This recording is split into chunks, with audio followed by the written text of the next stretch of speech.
别装死，欠全哥6000块，今天还不上就留下一只手。看清楚，6000块，3天归还，签名和手印都是你的。今天已经是最后一天。周秉权真带人上门了，6000块赌债，陈官拿什么还？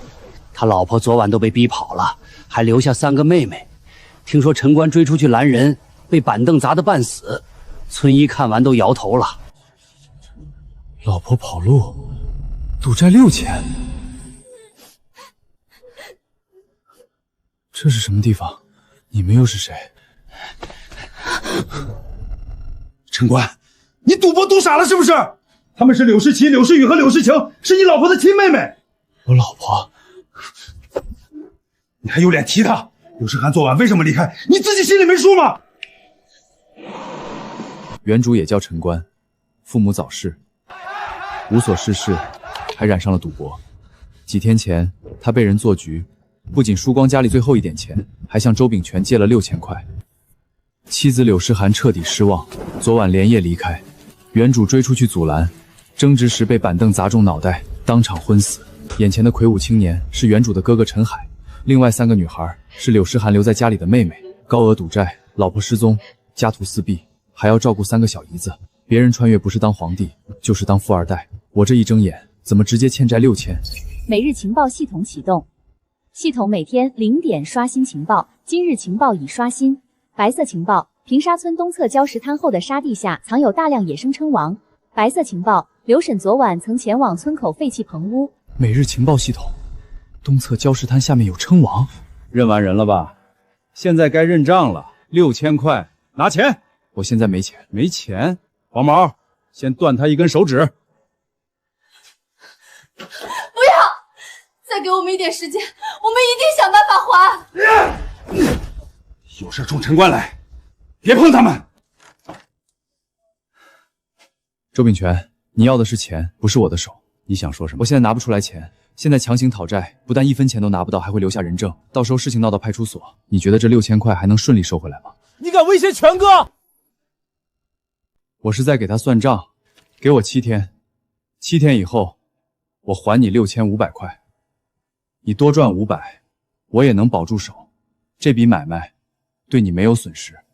7天以后，你还是拿不出钱呢？那时你再来。借条、期限和村里的见证人都在，我绝不赖账。我可不会替他担保，谁都不用替我担保，这笔钱我自己还。给7天也不算什么，反正人跑不了。真把人打废了，确实更拿不到钱。多收500块，周秉权也不亏。行，我就给你7天。7天以后6500块，少1分钱，我就拆了你这间破屋，再把你2只手一起废了。7天后见。你疯了？7天6500，你上哪里弄这么多钱？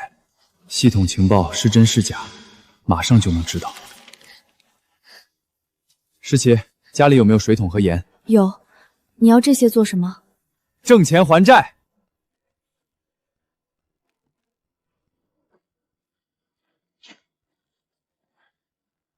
哼，你能有什么办法？去偷鸡摸狗，还是继续赌？哥，你就不能想点好的？我准备去赶海，靠自己的双手挣钱。什么正经路子能让你7天内弄到6500？醒醒吧，再这么混下去，别说双手，连小命都可能保不住。哪有你说的那么严重？不过就是6500，7天之内我一定想办法凑齐。以前的弟弟碰上麻烦只会找家里要钱，今天的陈官眼神确实不一样了。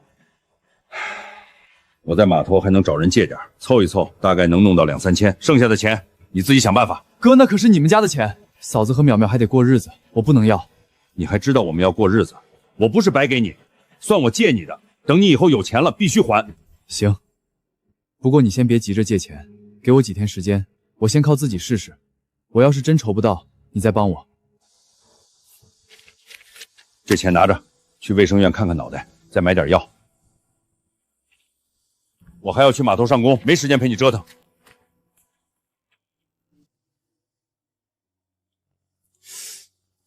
亲哥下手也太重了。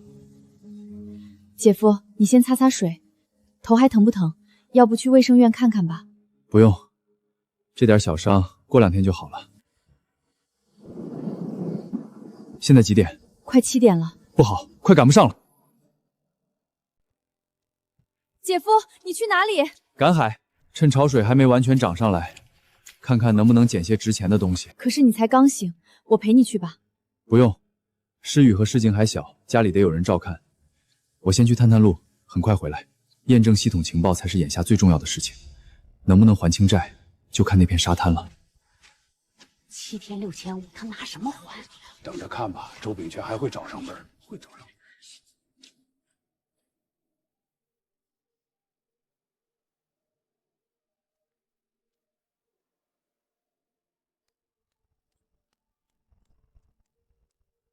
哟，这不是城关吗？你竟然也来赶海！太阳打西边出来了。出来碰碰运气，总不能一直躺在家里，得想办法挣点钱贴补家用。他真说要贴补家用？你早这么想，也不至于欠下那么多钱。柳诗涵也不会。那什么，浪子回头金不换，以后踏实干活，日子总能慢慢过好。潮水快涨了，我先去前面看看。你去礁石后面，那边路滑，平时也没什么东西。我就随便转转。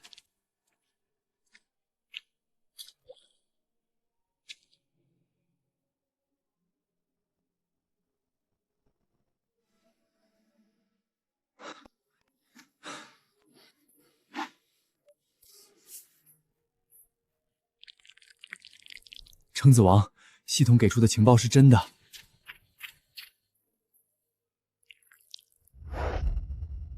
至少2两，这样的个头绝对算得上琛王。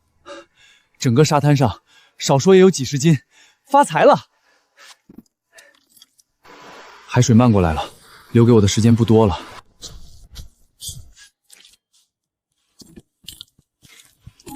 7天6500，第一笔还债钱终于有了水着落。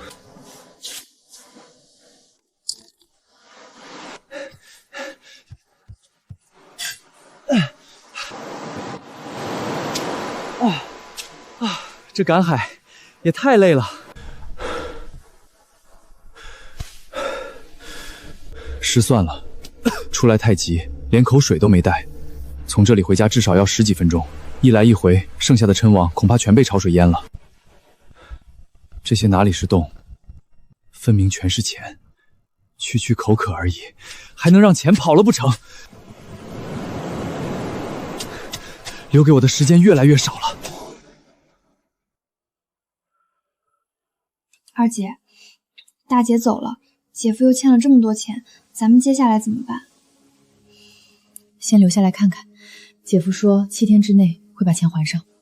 6500块呢，咱们以前1年也攒不到这么多。要不咱们回柳家湾吧？那几个人太凶了，姐夫还不上钱，他们会不会再来找麻烦？回去住在哪里？老房子已经被二叔一家占了，咱们回去也未必进得了门。大姐离开以后，我们连一个真正能回去的地方都没有了。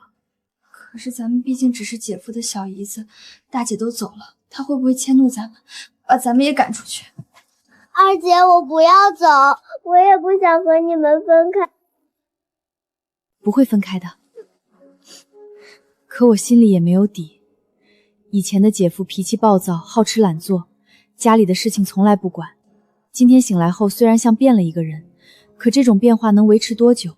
姐夫没带水，外面这么热，他现在肯定渴了。他可能根本没去赶海，说不定是怕大海哥骂他，装勤快出去转一圈，现在已经在村口看别人打牌了，去看看就知道了。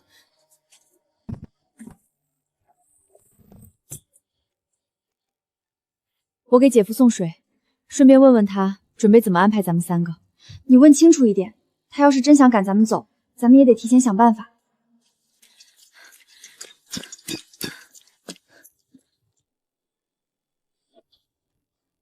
难道真被诗雨说中了？姐夫只是拎着桶装装样子，根本没来赶海。玉芳婶子，你们看见我姐夫了吗？他刚才拎着桶往后面那片沙滩去了，潮水都开始涨了，也不知道在里面忙什么。谢谢婶子。这几个姑娘也不容易，柳诗涵一走，家里还欠着那么多钱，就看陈官这次是不是真能改了。要还是以前那个样子，这个家早晚得散。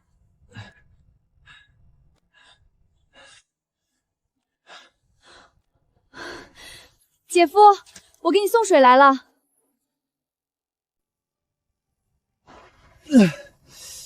这具身体也太虚了。你慢一点，头上还有伤，别又摔了。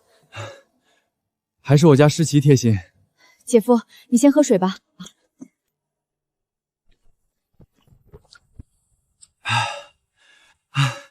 痛快！再晚来一会儿，我可能就渴晕在沙滩上了。这么多，个头好大，这都快赶上称王了吧？不是快赶上，这些就是称王。都是从这里挖出来的？随便挖了一会儿，就有这么多。不过时间不多了，这只桶马上装满了，沙滩上还有不少称王，你赶紧回家再拿一只桶和沙铲，我们一起挖。好。也许姐夫真的没有骗我们，他真的在想办法挣钱还债。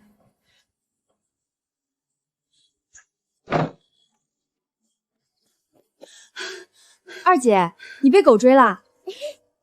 胡说什么？我回来拿桶。姐夫挖了好多称王，原来的桶快装不下了。好多称王？那你问过他，咱们还能不能留下吗？我忘了，等回来再问。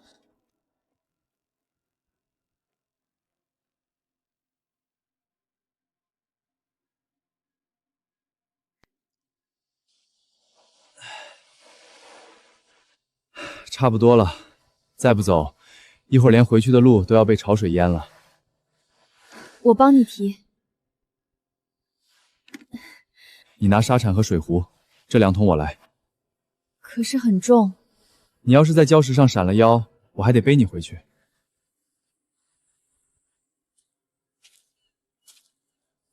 脚下小心。这样的姐夫和记忆里的那个人完全不同。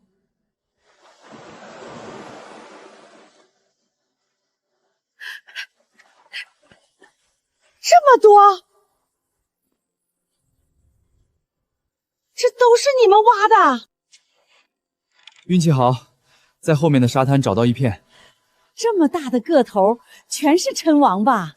这2桶至少有几十斤。后面那片沙滩平时根本没什么东西，怎么偏偏让你一去就挖出这么多？别不是从什么不该去的地方弄来的？海滩就在那里，是不是野生的？拿到码头让收货的人一看就知道。我们就是随口问问，你这么紧张干什么？以前你要有这份勤快，也不会欠下这么多钱。以前的事不用你们提醒，东西还要赶着送去码头。我们先走了。姐姐都已经走了，做妹妹的还留在人家家里，也不知道以后算什么。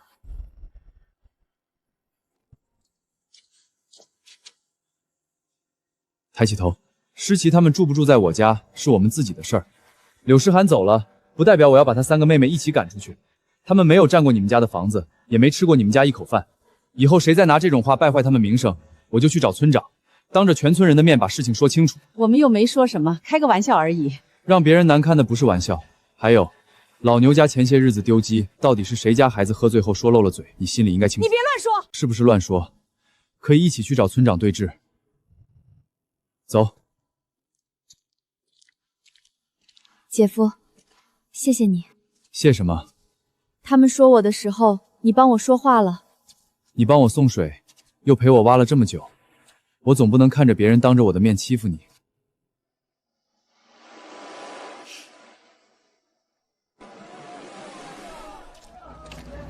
好大的绳子，这么多都是一个人挖的，这得有几十斤吧？你小子今天怎么有空来我这里？有点货，过来问问价。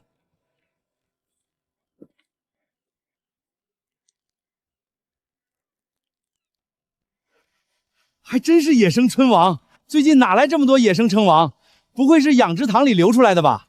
野生还是养殖？收海货的人不会看吗？壳色、沙痕都对，而且大小不完全一样，确实是野生货。老林，货你也看了，给个实在价。东西不错，先搬进去过秤，价格咱们慢慢谈。先说好，价格不合适，我可是会提着桶去隔壁问的。行了，知道你小子不好糊弄，先进来。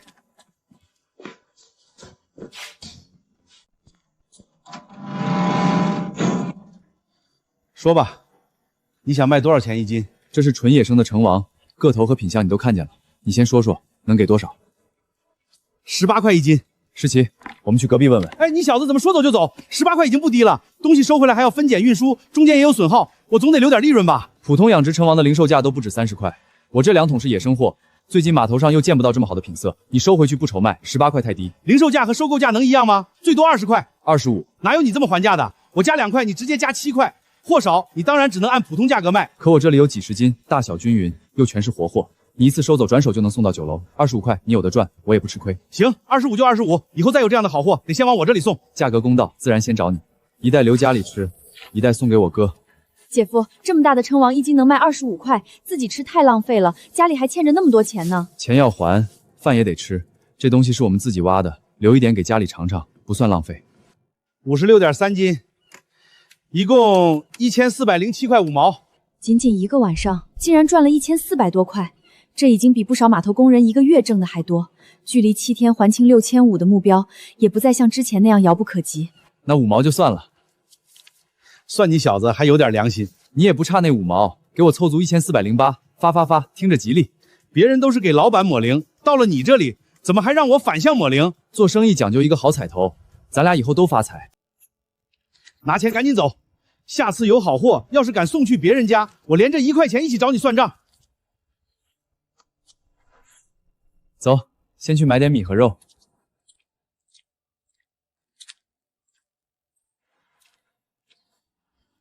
也许7天以后，他真的能够还上那笔钱。姐夫，家里还有一点米，肉也不用买这么多，咱们现在还欠着钱呢。债要还，日子也要过，你们总不能天天喝稀粥。你先拿着，我们顺路去一趟我哥家，把另一袋给他们送过去。小叔，你的脸怎么像猪头？怎么说话呢？猪头小叔给你买糖了，要不要？谢谢小叔。以前的城关每次登门不是来蹭饭，就是先送一点不值钱的东西，再开口借走更多的钱。今天突然带着称王和糖过来，很难不让他多想。阿关，你哥还没收工，家里最近也没存下多少钱，你欠的那笔债太大了，我们就算想帮也拿不出多少。嫂子，你误会了，我不是来借钱的，这是今天赶海挖到的，特意留了一袋给你们尝尝。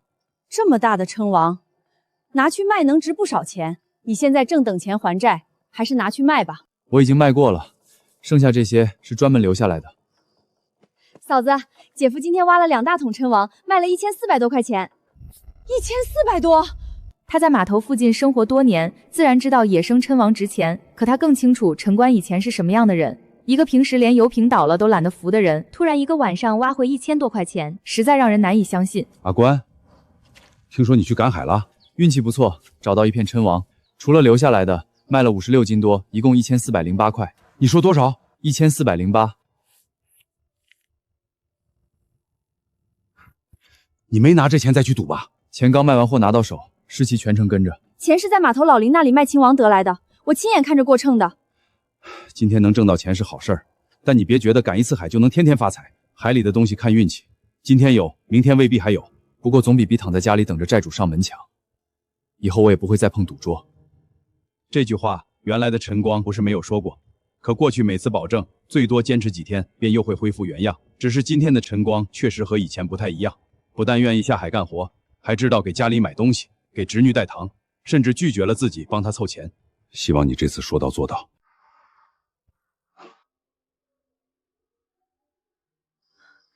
阿关，还有一件事儿，柳诗涵已经走了，诗琪他们3个怎么办？他们愿意留下就继续留下。可你现在自己还欠着债，家里又多3张嘴。今天这2桶称王，诗琪也帮我挖了。他们不是只会吃饭不干活的人。再说，柳诗熙才那么小，另外2个也没有安身的地方，我不能因为柳诗涵走了就把他们3个一起赶出去。你自己想清楚就行，日子是你过的，以后别再把家里折腾散了。不会了。肉，二姐，他哪来的钱？姐夫今天挖了2大桶称王，卖了1400多，一个下午就挣1400多，不会是又去赌了吧？我脸上的伤还没消，你觉得我现在敢不敢去赌？那可说不准。我一直跟着姐夫，钱确实是卖称王挣的。这钱你收着。给我干什么？买菜和家里平时用的东西，钱放我这里，说不定哪天又乱花了。姐夫，你不是还要还债吗？还债的钱我会另外想办法，家里不能一点生活费都没有。我会省着用的。每日情报已刷新。今日第1条情报：平沙村西侧红树林外的滩涂下藏有大量野生沙虫。今日第2条情报：今晚退潮后，红树林附近将有人经过，请注意保护自身及同行人员安全。沙虫，品质好的野生沙虫价格远比普通蛏子高，只要情报中的数量足够多，剩下的债务很可能一次就能凑图大半。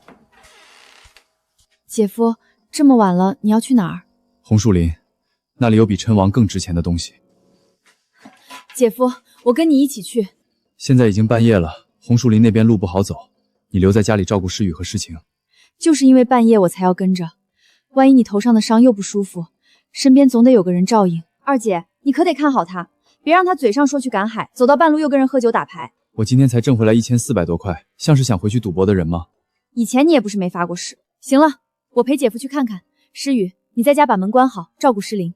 那你们早点回来，遇见不认识的人就离远一点。放心，我们不会往危险的地方去。一会儿去换一件衣服。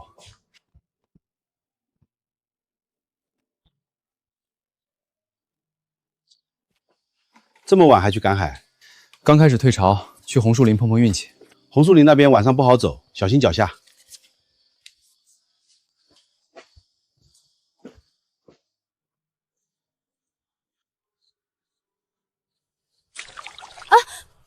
小心一点，这里的泥很软，踩我走过的位置。知道了。有他在，心里莫名安定了不少。这里平时就没多少海货，而且今晚刚退潮，真的能找到东西吗？有没有？进去看看就知道了。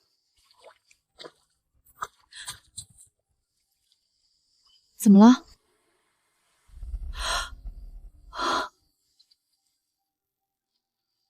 这么多洞，沙虫洞，这里真的有沙虫？挖一只看看。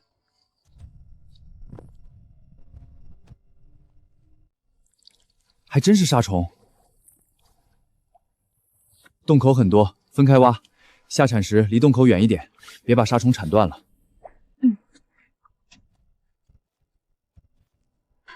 姐夫，这东西能卖多少钱？得看品相和收购价，不过这种个头肯定比称王值钱。那今晚要是多挖一点，欠周秉权的钱是不是很快就能凑齐了？先把货挖出来再说。系统情报再一次应验，这不仅意味着眼前的摊渔获能赚钱，也意味着只要系统继续刷新，他以后便能一次次抢在别人前面找到值钱海货。7天还债已经不再是唯一目标，只要稳住眼下的局面，他甚至可以靠这片大海彻底改变这个家。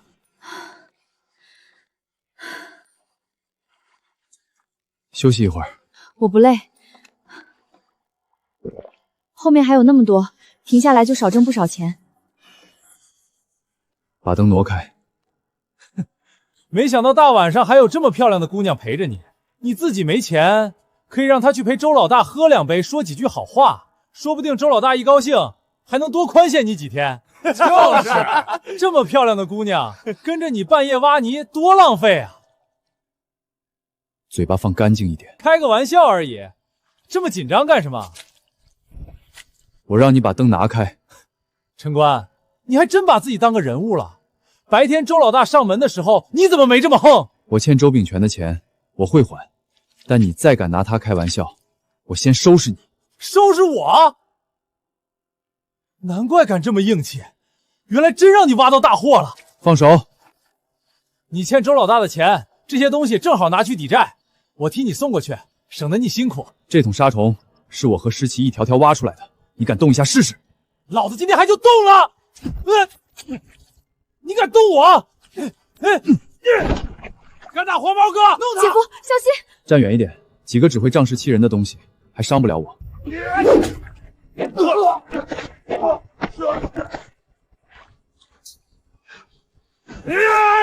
夫！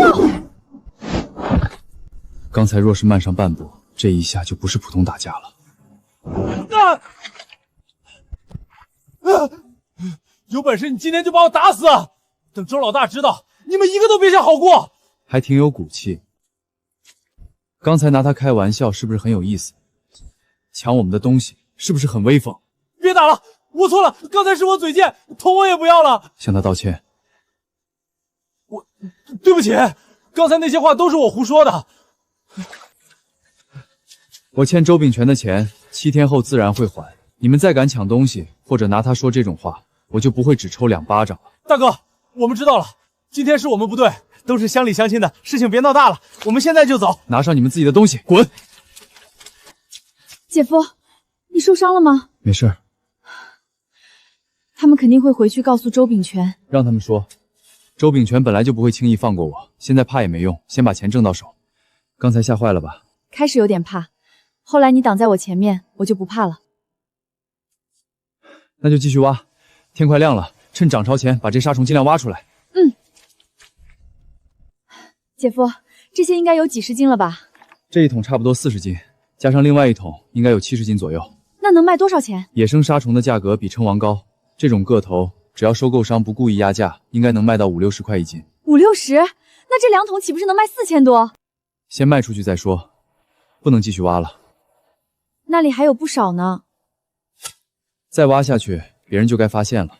这片沙滩又跑不了，留着以后再来。这么重？挖的时候没感觉，装在一起当然重。我提这一桶，你已经提了一路的东西，不能什么都让你干。累了就告诉我，别逞强。知道了。这么多沙虫，陈官昨天下午才挖了2桶成王，今天又弄回来2桶沙虫，他到底在什么地方找到的？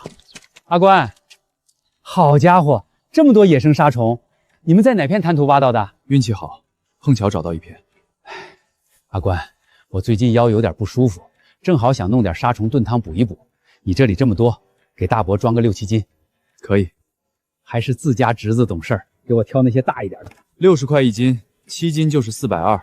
你还准备收我的钱？大伯买东西当然要给钱，我现在还欠着6500，每少卖1斤就少几十块钱还债。我是你亲大伯，吃你几斤沙虫怎么了？你这么大2桶，少几斤还能饿死你？正因为是亲戚，才更应该知道我现在缺钱。大伯真想吃，等我把债还清，可以送你1-2斤。现在要7斤，只能给钱。行，你现在有本事了，连亲大伯都不认了。哼，认亲戚和白送东西是2回事。大伯不买，我们就先去码头了。姐夫，他好像很生气。让他生气。有些人只会在你有东西的时候才想起自己是长辈，真遇到困难的时候，他跑得比谁都快。父亲去世时的借条，那张莫名消失的大学录取通知书，还有陈宗翰一家突然改变的命运，那些事情绝不只是亲戚之间占点便宜那么简单。只不过现在没有时间处理这些旧账，还清6500才是眼下最重要的。你小子又弄到什么东西了？这么多沙虫，个头够大，活性也好，都是刚挖出来的吧？刚从滩涂带回来，给个价格，58块一斤，60。这批都是野生货，个头也均匀。60块可以，现在就上秤。行，以后还有这种货，记得先送到我这里。价格公道，自然好说。74斤8两，给你按75斤算，1斤60，一共4500块。4500块，昨天下午的称王卖了1408块，今天的沙虫又卖了4500块，2次赶海加在一起，已经挣了5908块，距离6500块只剩下592块。数清楚，1分不少。你到底在哪里找到这么多野生沙虫？我在码头收了这么多年货，都没见谁一晚上挖回来70多斤。这是吃饭的地方，不能说。哼，你小子现在倒是越来越精了。姐夫，我们现在只差500多块了。准确来说592。那周秉权再来，我们就不用怕了。仅仅1天前，6500块对他们来说还是一笔看不到希望的巨款。可现在只是2次赶海，便已经凑齐了大半，还清债务只是第一步。既然情报系统真的能帮忙找到海货，我要做的绝不只是让这个家勉强活下去。走，先去吃牛肉面，吃完回家睡一觉，剩下的592很快就能挣回来。老李，2碗牛肉面，多点面，多点牛肉。好嘞，马上来。姐夫，刚才大伯向你要沙虫的时候，你是不是有自己的理由？你不觉得我连几斤沙虫都不肯送，有些不近人情？我相信你不是那种人。你给嫂子送称王，也愿意给我们买米买肉。要只是舍不得东西，你不会对其他人这么大方。我妈走得早，我和我哥是我爸一个人拉扯大的。他没什么文化，也没挣到多少钱，但一直供我们兄弟俩读书。后来我哥成绩不好，早早出去工作，我爸就把希望都放在了我身上。那时候的我成绩不差，一直排在班级前几年。姐夫，你以前学习这么好，是不是很意外？我当年考上的还是东海大学，录取通知书都送到家里了。因为我爸在那时候病倒了，为了给他治病，我哥把刚攒下的钱全拿了出来，家里能借的地方也都借遍了，他人最后还是没救下来。我爸下葬当天，陈宗翰突然拿着一张借条上门，他说我爸生前向他借了1000多块，亲戚归亲戚，账目要算清楚，人虽然没了，欠下的钱不能不还。为什么早不拿出来，偏偏要等到下葬那天？因为那个时候我们家已经山穷水尽了，我哥刚出去工作没多久，1个月也挣不了多少钱，所以他主动提出可以不要那1000多块钱，条件是让我把大学录取通知书交给他处理。他要你的录取通知书干什么？当时我不懂，只想着先把我爸安葬好，也不想让我哥再背一笔债。后来才知道，陈宗翰的儿子陈瑞当年没有考上大学，而从我交出录取通知书之后，陈瑞却顺利离开村子，顶着大学生的名头在外面读了几年书。他冒用了你的录取资格？现在还没有直接证据，但这件事十有八九跟他们家脱不了关系。从那以后，我没了上大学的机会，村里人也开始说我不学无术。时间久了，连我自己都觉得这辈子没什么希望，这便是原主后来迅速堕落的重要原因。当然，遭遇不公并不能成为赌博伤害家人的理由，原主走到最后那一步也有他自己的责任。但陈宗翰一家趁人之危夺走前程的旧账，同样不能就这么算了。无耻！哪有这样当大伯的？在自己兄弟下葬的时候拿借条逼人，还盯上侄子的大学通知书，难怪你和大姐结婚的时候没有请他们一家。对不起，姐夫，我不是故意提大姐的。没什么不能提的，她选择离开是她自己的决定，我不会把她做的事情怪到你们3个身上。姐夫，大学通知书的事情你以后准备怎么办？先把眼前的日子过好，等我站稳脚跟，自然会把当年的事情查清楚。真是他们拿走了我的东西，该还的一样都不能少。先吃饭。昨晚忙了一夜，别还没等债还清，人先累倒了。你出的力更多，你多吃点。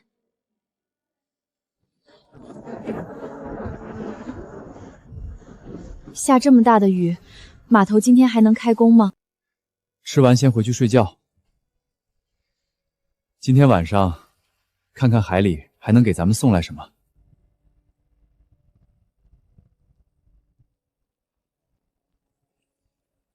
诗琪，你先回去睡觉，我把杀虫给我哥送进去。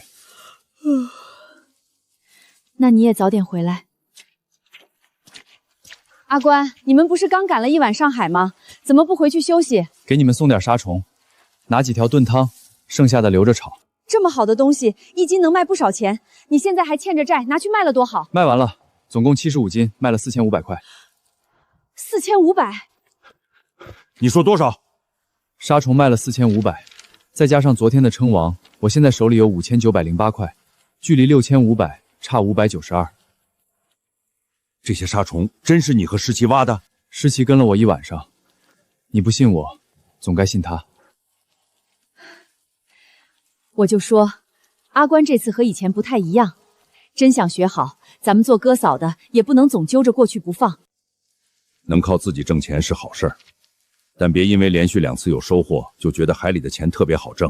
潮水、天气、运气，少一样都不行。我知道，我先试一段时间，真不行再想别的出路。你以前不是最怕他上门吗？今天怎么还主动叫他们来吃饭？以前他上门不是借钱就是蹭饭，我当然怕。可这次不一样，就怕他只能坚持几天。那也得先给他一个机会。你是他亲哥，你都不信他，谁还会信？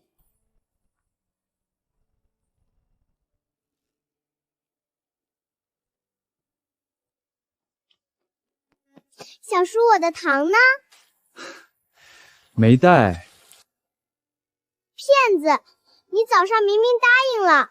我只听见你让我带，可没答应一定带。只准吃1颗，等吃完饭再吃另1颗。阿关，有件事我一直没告诉你，我昨天去找过天德叔。找他干什么？天德叔以前在部队的战友，现在是县城宏源大酒楼的大师傅。我跟他说了你的情况，只要你愿意，他可以把你安排进酒楼后厨学手艺。开始工资可能不高，但厨师是一门正经手艺，学出来以后，不管去哪里都饿不死。哥哥嘴上一直说不再管他，背地里却早已替他想好了退路。在这个年代，能够进入县城的大酒楼学厨，确实是一份不错的机会，至少比在码头扛货稳定的。哥，我知道你是为我好，但我还是想再试一试赶海。你这2次是运气好，今天能挖到沙虫，不代表明天还能找到。我明白，所以我也不是说永远不去学厨。你先给我一点时间，我现在距离还债只差500多块，说明赶海这条路暂时走得通。让我再试一段时间，真挣不到钱，我就去找天德叔，绝不让你难做。你真想清楚了？想清楚了。以前的我什么都不愿意干，才会把日子过成这样。现在我既然找到了愿意做的事情，就想认真走下去。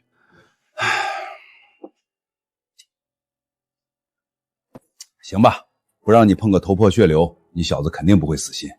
当年那么难考的大学，你都考上了，只要肯认真做事儿，应该不会比别人差。什么？姐夫以前考上过大学？你这是什么表情？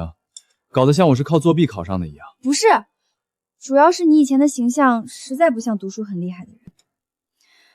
姐夫考上的是东海大学，后来陈宗翰拿着叔叔的借条上门，把姐夫的录取通知书要走了。陈宗翰的儿子陈瑞，后来顶着大学生的身份离开了村里。这不是把别人的人生抢走了吗？大海哥，你当时为什么不阻止？姐夫要是读完大学，说不定早就在城里工作了，也不会变成后来那样。那时候爸刚去世，治病下葬，家里的钱全花光了。我也刚出去工作没多久，陈宗翰拿着借条上门，我除了求他多宽限几天，什么都做不了。是我这个当哥的没本事，没能守住阿关的录取通知书。哥，这件事不能怪你。当时咱们兄弟都年轻，又被家里的事情压得喘不过气，真正该负责的是趁人之危的人。可这些年我一直在想，要是当初我再强硬一点，或者多挣一点钱，你的人生可能就不一样了。过去的事情已经发生了，但我的人生还没结束。大学通知书的事情，我以后会查清楚。欠你和嫂子的，我也会慢慢补回来。都是一家人，说什么欠不欠的？你以后别再赌博，把日子过起来，比什么都强。嫂子放心，从今往后，我不会再碰赌桌。那就好好干。你真能从海里闯出一条路，哥替你高兴。你刚睡醒又要去哪儿？去镇上一趟。老林给称王和杀虫的价格不算低，但他毕竟只是码头收购商。我想去镇上的海鲜店问问行情，找一家长期合作的销路。路上慢点，雨刚停路滑。知道了。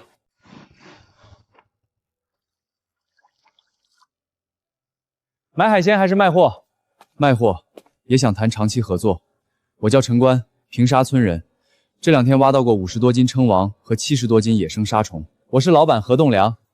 你那些沙虫卖了多少钱？60块1斤，这个价格还算正常。不过你以后要是有数量多、品相好的海货，可以直接送到我这里。我这边除了门店，还给镇上几家酒楼供货，普通货、大货都吃得下。价格怎么算？随衡就长。当天是什么行情，我就按什么行情收。我赚转手的钱，不靠压渔民的价格发财。货特别好，我还能联系县城和市里的酒楼。行，以后有好货，我先给何哥打电话。哥，人家连手机都没拿出来，你让他怎么打电话？这是我妹妹何玉琼，店里的账和电话基本都是她管。送货之前先联系，数量太多的话，我们也可以安排车去码头接。谢谢。哈哈哈哈哈！空口谈合作没用，以后真弄到好货送过来，价格公不公道，你自然就知道了。何哥痛快。给对象买的？给家里人。刚刚还只差592块就能凑够债务，现在缺口又重新超过了1000，但这笔钱不是拿去吃喝享受。有手机后，他能及时联系收购商，也能随时和家里沟通。从长远来看，这钱必须花。阿关，你赶紧回家看看吧。周秉全带人堵在你家门口，已经等了好一会儿了。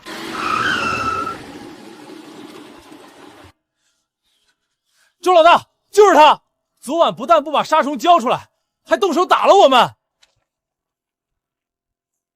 听说你这2天挣了不少钱，既然有钱，咱们的账是不是该提前算一算了？周秉全，我们说好7天还钱，现在才过去2天，你就带人堵门砸东西，怎么？你说过的话不算数了？今天不是来要钱的，听说你昨晚打了黄毛他们几个，我的人被你打了，我这个当老大的总得过来问个清楚。老大，这小子根本没把你放在眼里，我们只是过去提醒他还钱，他二话不说就动手，还逼着我们道歉。你怎么不说？你们见到事情后说了什么？昨晚我和诗琴去红少林挖沙虫，黄毛带着2个人过来，不仅出言羞辱诗琴，还想抢走我们辛苦挖出来的东西。我让他们离开，是他们先动手。难道我站在那里任他们欺负，才算给周老大面子？要真是这样，那黄毛几个确实欠收拾。人家姑娘跟着赶海，招谁惹谁了？哼，抢海货跟抢钱有什么区别？他胡说，我们就是跟那姑娘开了几句玩笑。他说的都是真的。黄毛他们拿灯照着我，说了很多难听的话，还想把我们的沙虫抢走。今天他们一来就踹门，姐夫要是再晚回来一点，他们都准备闯进屋里了。我以前赌博欠钱，被人追债是我活该。那时候大家不帮我，我没有半句怨言。但今天不是欠债的问题，他们带着铁罐闯进平沙村，踹我家的门，还要欺负家里的姑娘。各位叔伯兄弟，今天他们能这么堵我家的门，明天会不会堵你们家的门？咱们村的女人也经常半夜赶海，难道以后在海边受了欺负，也只能忍着？阿关欠债归欠债，这件事得分开算。这里是平沙村，不是你们想砸谁家就砸谁家，有事可以好好说。带这么多人拿着铁棍上门是什么意思？你们今天要谈债，我们可以给你们做见证。要打人砸家，我们现在就去叫村长，再让人到镇上报案。老大，他们就是人多吓唬人，先收拾陈官，其他人自然不敢说话。老大，你打我干什么？闭嘴！我来之前，你只说陈官无缘无故打了你。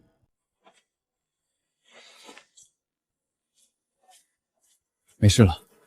你的手怎么在抖？不是害怕，只是突然觉得还清6500块还不够，想让这个家真正安稳下来，就不能只解决一张借条。姐夫，他们以后还会来吗？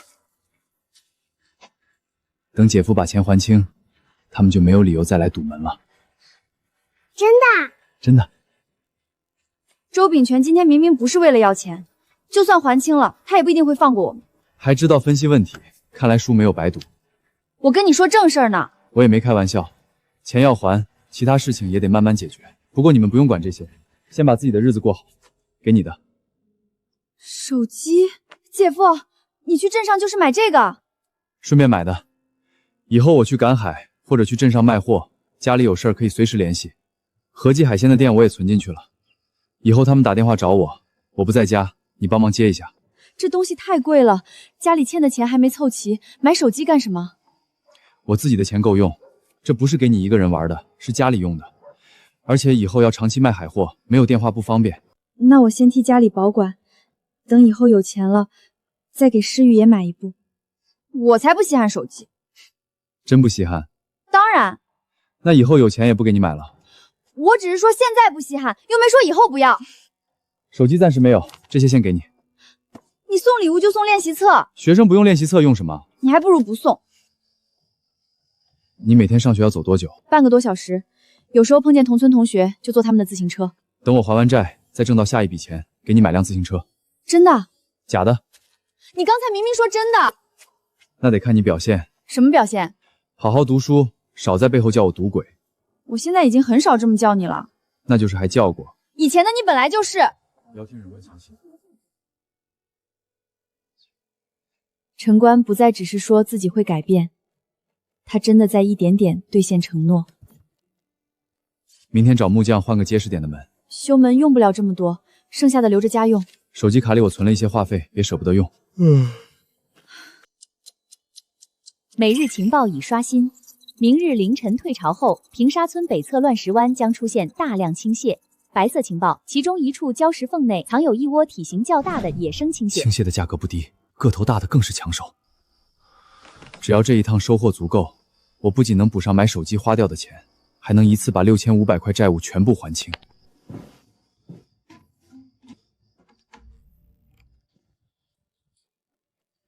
姐夫，我和你一起去。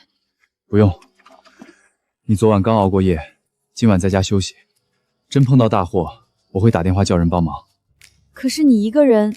放心，我不往深水里走，有事儿就联系。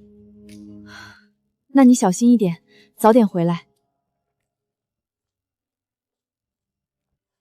阿关，张正，大半夜不睡觉，你躲在这里干什么？我在玩捉迷藏。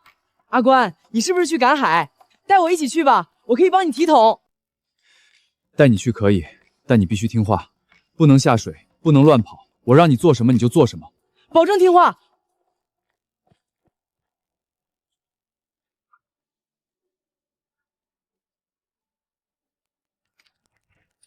好多螃蟹！系统所说的大量青蟹，比我预想中还要多。这些青蟹一旦在涨潮前重新钻回海里，想再找到就难了。别愣着，抓大的！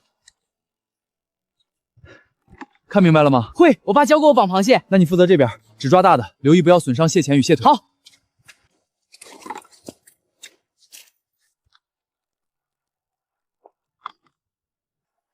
阿关，这里还有好多，别让他们跑了。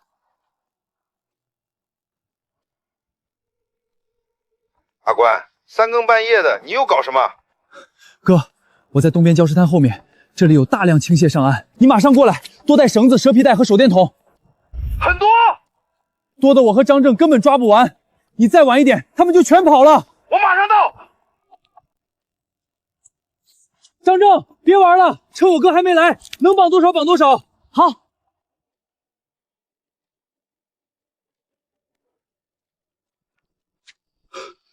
这么多！阿关，你这是碰上青蟹搬家了？别感叹了，他们一直往水边爬，再不抓就没了。你们负责绑，我负责装袋。青蟹不能全压在桶里，时间久了，下面的容易闷死。第一次抓螃蟹抓到手抽筋。刚才看见满地青蟹的时候，怎么没见你嫌累？这都是钱，累也得抓。还债以后能不能过好日子，就看今晚了。阿关，这只是最大的。绑好，别被夹了。卖完钱，给你分一份。真的？那我要继续抓。不能再待了，先把青蟹运回去，天亮前分好公母和大小，马上送去镇上。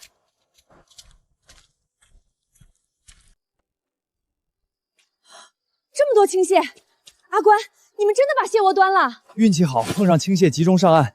嫂子，不好意思把你吵醒了。说这些干什么？我去拿盆，你们赶紧分拣。走，我送你回去。我自己回去就行。不行，你半夜跟着我出来，我得亲自把你交到你爸手上。爸，我没乱跑，我在帮阿关抓螃蟹。你三更半夜偷跑出去，还有理了？振英叔，先别打。我在路上碰见张正，本来不想带他，可他非要跟着，我怕他自己乱跑更危险，就把他带在身边看着。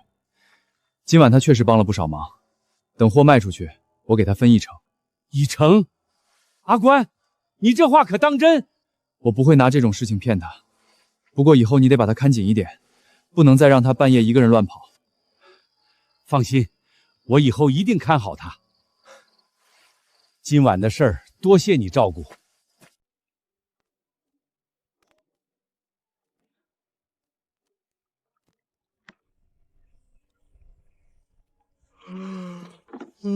好累。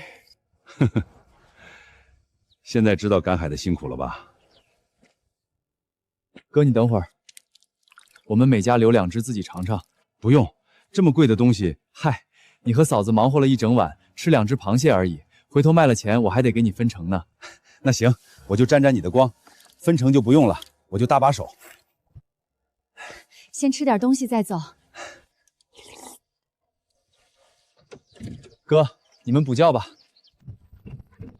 我现在把青蟹送去合记。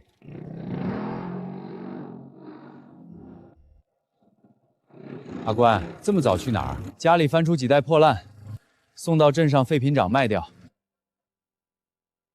刚才骑摩托车离开的那人，似乎是村里的黄三狗。这两个人一大早鬼鬼祟祟的在村外碰面，绝不会只是闲聊。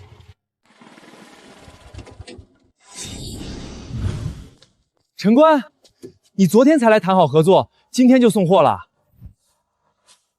昨晚运气不错，碰到青蟹集中上岸，已经按品相分好了。货不错，带膏母蟹65一斤，公蟹50，品相稍差的45，你觉得怎么样？可以，直接上秤。一共11945块多。第一次正式合作，给你凑个整，12000，一分不少。何老板大气，呵呵，不是我大气，是你的货值这个价。以后还有这种数量的青蟹，记得先联系我，只要合计价格公道，好货自然送过来。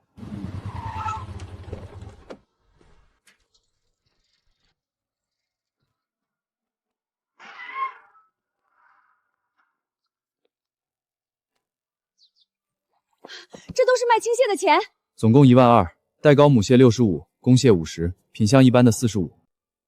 一个晚上就卖了12000，这下周秉权的钱终于能还清了。先把6500块单独留出来，那种人的账不能再拖。我知道，哥，昨晚你跟着忙了大半夜，我不能要，都是自家兄弟，帮点忙还要分钱。以后我肯定还会找你帮忙，总不能每次都让你白干。而且张正那边也分一成，你要是一分不拿，我反倒不好处理。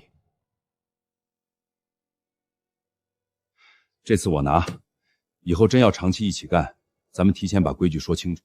没问题，这些算我以前从你们手里拿的钱，把钱收回去。你先还周秉权，再把自己家里的日子过好，咱们兄弟之间的账以后再说。那嫂子先帮我存着，我手里一下子放这么多钱，自己也不放心。行，我替你存着，要用的时候跟嫂子说。这是张正昨晚的议程，他自己挣的，不是我白送。阿关，你真给他分这么多？说好的议程，一分不能少。下次再有这种活，你尽管叫他。他在家里闲着也是闲着，能给你做点正事最好。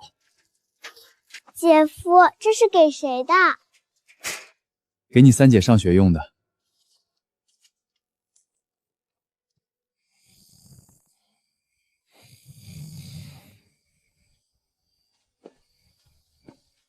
陈官在家吗？我们是沙湾镇派出所的，有件事需要找他了解。姐夫，外面来了2名戴帽子的人，他们是不是因为周秉权的事情来找你？先别自己吓自己。昨天周秉权带人堵门，真要调查，也不一定是坏事。你就是陈官，我是张大龙，这是我同事周超。两位找我什么事儿？昨晚双桥村有一家养殖户丢了200多斤青蟹，我们调查时得知，你昨夜也捕到了大量青蟹，今天早上送去了镇上出售。不会真是偷来的吧？哪有人连续几天都能碰到大货？难怪一下卖了1万多块钱。那些青蟹是姐夫在海滩上发现的，大海哥和张正都跟着抓了。具体在什么位置？平沙村东边礁石滩后面的公共滩涂。青蟹是在退潮后集中上岸的。我先和张正抓，后来忙不过来，打电话叫了我哥陈海。货分拣以后，今天早上卖给了和记海鲜，收货单据还在。情况我们需要逐一核实。现在请你跟我们去所里做份笔录。姐夫是不是要被抓走了？只是去说明情况，不是抓人。去通知我哥，让他把昨晚的经过如实说清楚。张正也在场，找他一起作证。姐夫，你不会有事吧？我没偷东西，当然不会有事。姓名？陈官。昨晚几点到达礁石滩？大约凌晨2点。几点通知陈海？接近3点。除了陈海和张正，还有其他人在场吗？没有。青蟹为什么不在村里码头出售，反而一早送到和记海鲜？因为我昨天刚和和记谈好长期合作。和记收获量大，按青蟹的公母和肥瘦分别定价，给出的价格也比普通码头收购点高。活青蟹放久了容易死亡，当然越早送去越好。这些青蟹一共卖了12000，和记按实际金额给我凑了整。青蟹目前应该还没有全部卖完。养殖货和野生货有什么区别？找一个熟悉海货的人就能看出来。你们也可以核实我昨夜打电话的时间，以及和记今天收货的时间。这些情况我们都会调查。张警官，我愿意配合调查，但我希望你们今天尽快核实。警车已经开进村里，所有人都看见我被带走。事情拖上几天，就算最后证明跟我无关，村里也会有人认定我是偷东西才挣到的钱。只要证人和货物情况能够对上，核实并不复杂。你去和记海鲜核对收货时间、重量和货物特征，再问清楚陈官昨天是不是已经去店里谈过合作。我联系双桥村的同事，重新核实养殖户丢失青叶的具体时间。张警官，举报我的人是不是姓陈？举报人的身份不方便透露。我明白，我只是提醒你们，可以查一下黄三狗。今天早上我去镇上时，看见他村外回来，摩托车后面驮着一个很大的蛇皮袋，当时陈宗翰也在场。你为什么认为他们可能和失窃案有关？我不能确定，只是觉得时间和行为有些可疑。你们可以依法调查，别因为我的猜测冤枉人，也别放过真正偷东西的人。合计已经核实过了，陈官昨天确实去店里谈过合作，早上送过去的青蟹全部按照公母大小分开装袋，店里还剩下一部分货。何栋梁和店里的老师傅都认为那批青蟹是自然海域捕捞的，个体大小、外壳磨损和肥瘦差异都很明显，不像养殖塘里同批出栏的货。我先跟阿关去海边，沙滩上到处都是螃蟹，后来抓不完，阿关打电话叫大海哥，我绑了好多，阿关还分了钱给我。经过核实，你捕捉和收卖青蟹的时间线完整，也有多名证人，现有证据能够证明你与双桥村青蟹失窃案无关，耽误你的时间了。事情查清楚就好。刚开始说话有些直接，你别放在心上。没事儿，你们查案，我配合调查，各自把事情做好就行。阿关，怎么样？洗清嫌疑了。那些青蟹是在海滩上抓的，合计剩下的货也能证明是野生青蟹。吓死我了！幸好昨晚张正跟着，不然还真不容易说清楚。麻烦何哥专门跑一趟。小事儿，既然是我们收的货，当然应该把事情说清楚。单据收好，以后送货、分账和结款最好都留着记录，免得再遇到这种事情。有道理。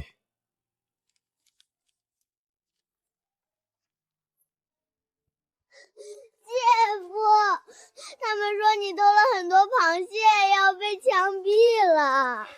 谁跟你说的？大家都这么说。姐夫没偷东西，也不会被枪毙。民警已经查清楚了，那些青蟹是我们从海滩上抓的。我早就说姐夫没偷，他们还说坏人都不会承认自己是坏人。现在事情已经调查清楚，以后谁再说我偷取青蟹，我就请他一起去村委会，当着民警和村干部的面重新讲一遍。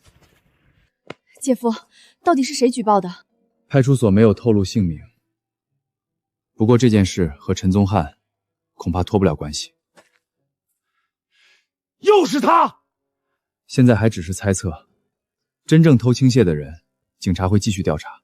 我们不要自己动手，更不能给别人留下把柄。接连发生的几件事让我明白，只有挣钱还不够，每一笔货物的来源、重量、销售和分账都必须留有证据，否则眼红的人只要随口举报，就可能给我惹来无穷麻烦。从今天开始，家里准备一个账本，每次赶海的时间、地点、同行的人、卖了什么、挣了多少，全部记清楚。我来记。录取通知书是一笔旧账，今天的举报又可能是一笔新账。不过我不着急，心绪稳如磐石。只要真正偷蟹的人被查出来，躲在背后的人迟早也会露出马脚。每日情报已刷新，白色情报：明日上午，平沙村西面5公里的老鳖岛附近将有一小群野生大黄鱼经过。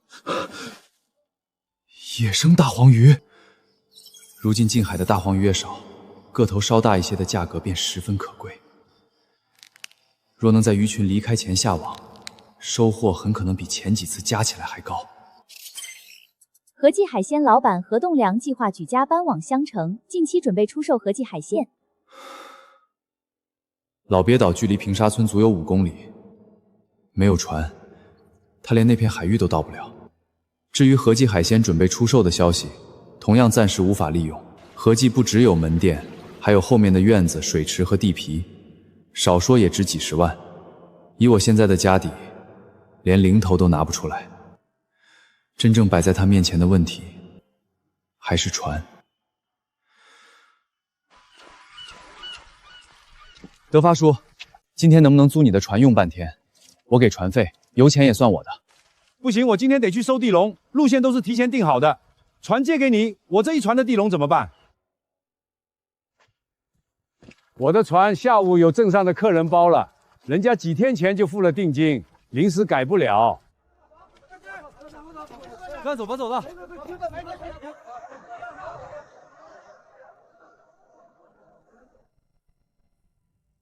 大黄鱼此刻或许就在5公里外，他知道准确位置，也知道鱼群出现的时间，却只能站在岸上看着。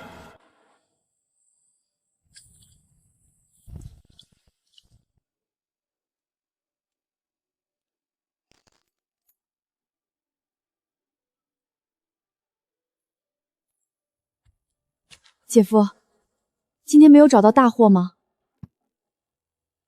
没有，这才是普通人赶海的常态。前几次能碰上成王沙虫和青蟹，并不是每天都会发生。今天没有，明天再去就是了。反正周秉权的钱已经凑齐，我们不用那么急。没有系统，今天这种收获确实很正常。可有了准确情报，明知道海上有大货，却因为没有船只能眼睁睁错过，这才是最大的问题。靠双腿在村外几片滩头上寻找，能够挣到的钱始终有限。想真正把赶海做成一门事业，他必须离开海岸，前往更远的岛礁和海域。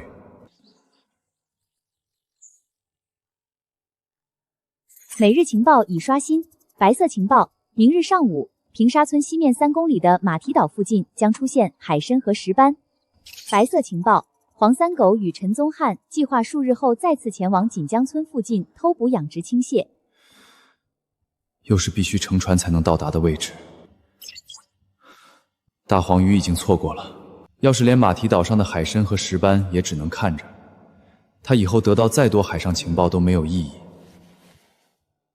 黄三狗和陈宗翰果然没有收手，不过这一次，他不会擅自报复，更不会贸然惊动两人。只要提前把线索交给张大龙，让民警在对方动手时抓到人赃并获，事情自然能够查清楚。眼下最要紧的是先想办法上马蹄岛。振英叔，睡了吗？阿关，这么晚了，有什么急事儿？不好意思，打扰你休息。我明天想去马蹄岛赶海，听说你工作的游船经常带客人出海，能不能让我搭一次顺风船？你想什么时候去？明天早上。那还真巧，老板的船明天正好被几个客人包了，准备去西边海钓，途中会经过马蹄岛。你不占钓位，也不影响他们行程，我可以跟老板说一声。不过船费还是得给。多少？50块。没问题。还有一个条件，你把张正带上，他这几天一直念叨着上次抓青蟹的事儿，你带着他干点活，总比让他在村里乱跑强。可以，按照上次的规矩，他帮忙干活，卖完货分他1成。那就这么说定了。明早7点码头集合，船经过马蹄岛时把你们放下，下午返程再接你们。多谢振英叔，我明早准时到。姐夫，你怎么又半夜出去了？找船。明天有一艘游船正好经过马蹄岛，我和张正搭顺风船上岛赶海。谈好了，每人50块船费，下午再跟船回来。那我明早给你准备水和吃的。为了上一个近海小岛，他必须求关系，搭顺风船，还要让出一部分收益。这种处处受制于的感觉并不好。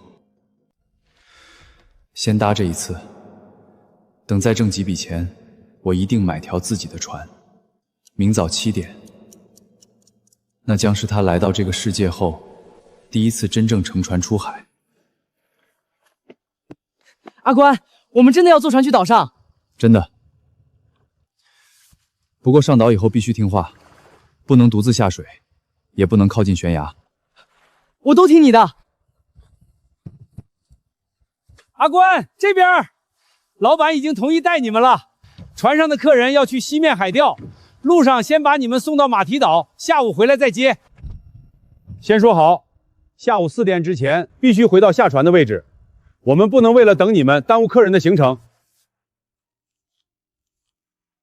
范老板放心，我们提前回来等。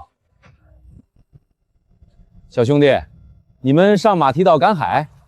那座岛不是早被人翻遍了吗？过去碰碰运气。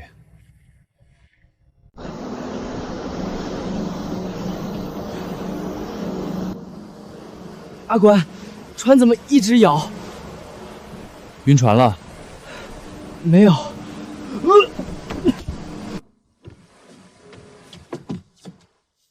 含在嘴里，盯着远处看，别低头。叫你别跟着，你非要来。我还要帮阿关挣钱。阿关，船走了。下午会回来。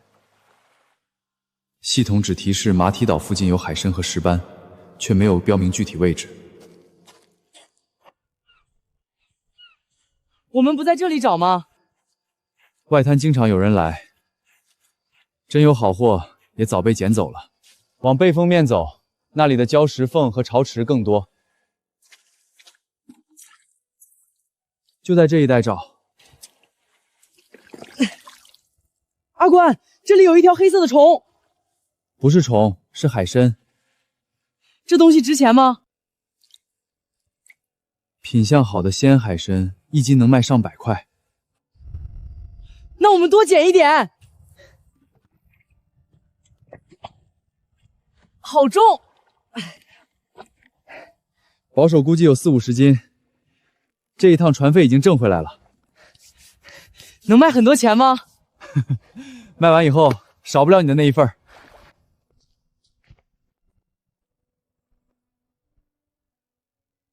里面有大鱼。海参只是第一份收获，系统提示的石斑很可能就藏在这座水潭里。张正，先别找海参了。接下来，咱们把这个水潭掏空。这么大一个水潭，怎么掏空？不是把所有水都舀干，这里地势低，只要挖出一道排水沟，让潭里的水往外流就行。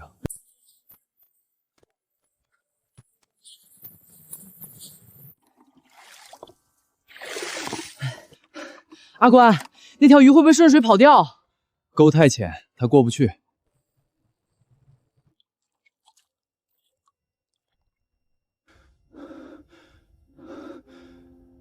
老虎斑，这种石斑鱼不仅肉质鲜美，价格也比普通石斑高出不少。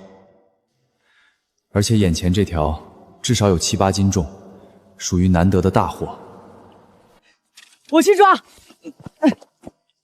石头上全是青苔，摔进去怎么办？你守住排水口，别让鱼钻进石缝。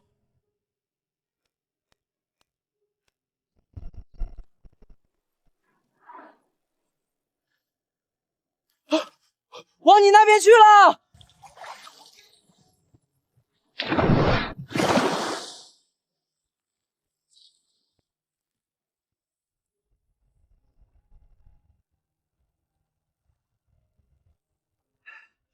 拿泡沫箱！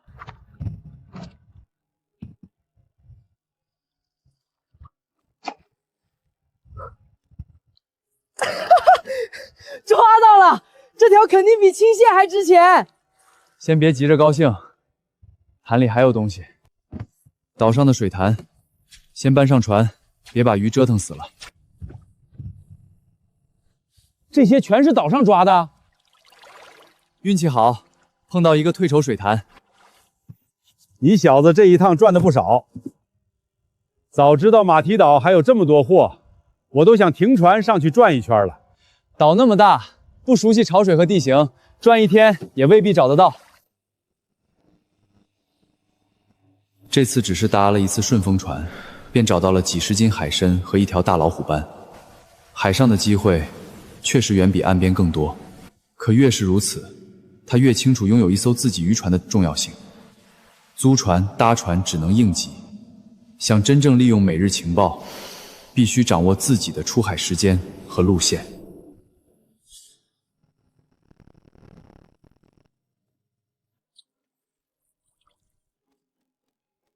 走，把这些货送到合记，看看我们第一次上岛到底挣了多少。阿关，这么多东西，你们2个人搬不过去吧？正好我也下工了，跟你们一起送到合记。张正出了力，卖货时让他们父子在场，也免得以后为了收入多少说不清楚。你不是去马蹄岛碰碰运气吗？真带回大货了？活的老虎斑，至少8斤，鱼鳞完整，状态也不错，这些品相也可以。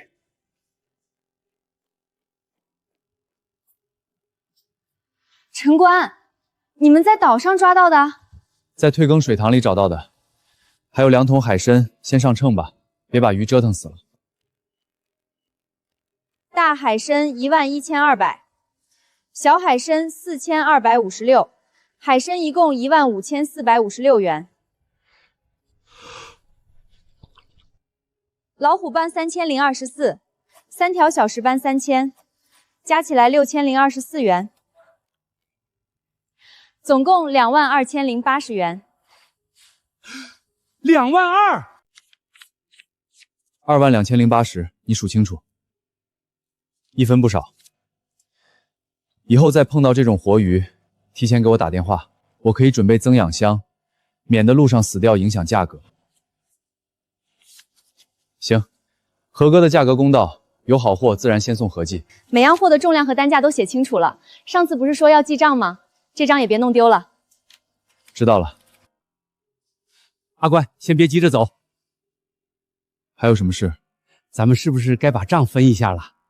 可以。说好张正帮忙分总收入的1成，这里正好2208元，你们数数。爸，我挣了好多。等等，阿关，这个分法是不是有点不合适？哪里不合适？你看，船是我帮忙联系的，我家阿正又陪你上岛，帮你找海参、排水、抓鱼，还一路帮你搬东西，大家都出了力，怎么最后只给我们1成？振英叔，出发前咱们说得很清楚，我负责找海货，张正跟着帮忙，卖完以后分给他1成。你当时已经同意了。我当时哪知道能挣这么多，要是只挣1、2千，1成也就算了，现在可是2万多块，我们忙了一整天，才拿2000出头，剩下的全归你，这不公平。那你认为怎么分才公平？5成。既然都是一起去的，那就应该平分。海货的位置是陈官找到的，工具也是他准备的，你们出发前还谈好了分成，怎么卖完以后才改？这是我们之间的事情。再说没有我帮忙联系游船，他们连马蹄岛都上不去。振英叔，搭船的费用我和张正各自交了50块，船是范老板的，不是你的。你只是帮忙说了一声，并没有因此承担任何费用和风险。至于张正，他确实出了力，所以我按照约定给他1成，哪怕今天只卖2000，我也会给他200。现在卖了2万多，他就该拿2208。反正1成太少，没有我家阿正帮忙，你一个人能找到这么多海参，能把水潭里的鱼抓上来？没有他，我可以叫我哥，也可以自己多花些时间。真正决定能不能挣到钱的，不是多一个搬桶的人，而是谁能找到那片海参和那座水潭。你这话是什么意思？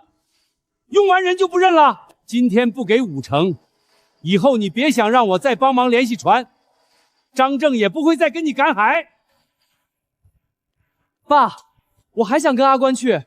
闭嘴！你懂什么？这是你应得的，自己拿好。振英叔，我再说最后一遍，事先谈好1成，就只能是1成。临时看到钱多便改口要5成，这不是谈合作，是坏规矩。这2208元1分不会少你们，但从今天起，咱们不再合作。你真以为没我帮忙，你还能坐船出海？码头又不是只有1条船，就算暂时没有船，我宁可少挣一点，也不会和言而无信的人合作。至于张正，他今天认真干了活，我不会亏待他。但以后没有大人陪同，我也不会再带他去岛上。阿关，是不是我哪里做错了？跟你没关系，今天的钱是你自己挣的，回家以后好好收着。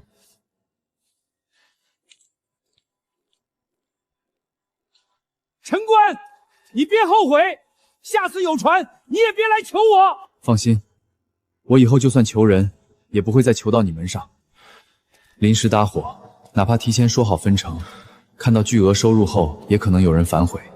想长期出海，最可靠的人还是陈海。更重要的是，他必须尽快拥有自己的船。这次马蹄岛一行挣了2万多，距离买下一条真正属于自己的渔船，又近了一大步。姐夫，马蹄岛的货卖了多少22080。这么多？海参和老虎斑都比较值钱，你收好，记到账本上。张正分了2208，说好的1成。不过以后不带他了，出发前已经说好1成，看到钱多才临时改口。确实不合适，以后别再找他搭船了。我也是这么想的。各位村民注意，受强热带风暴影响，今晚到明日将有大风和暴雨，所有渔船立即回港固定，严禁冒险出海。各家各户检查门窗、屋顶和排水沟，提前做好防风准备。台风要来了，咱们的房子能撑住吗？先检查一遍。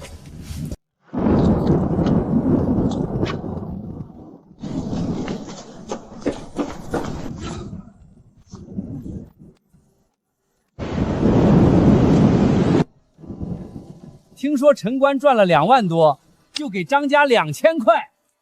张正跟着忙了一整天，这也太少了吧？哼，有些人挣到钱，就忘了是谁帮他搭的船。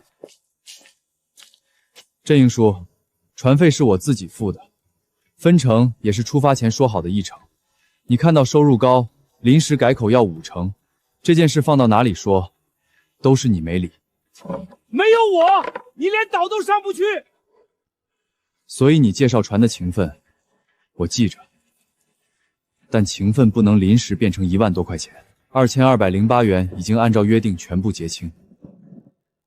以后咱们各干各的。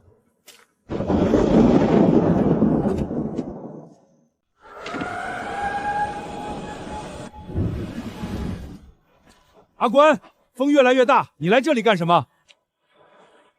看看你有没有回家。码头的活停了，就赶紧回去，别留在海边。我马上走。你家那间老房子检查过没有？屋顶和排水沟都弄好了。姐夫，房子会不会被吹走？不会，屋顶已经加固了，大家今晚不要乱跑就行。二姐，漏水了。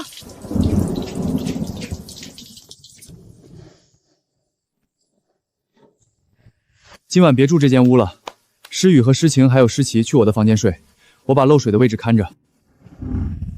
那你睡哪里？客厅。台风这么大，总得有人盯着门窗和屋顶。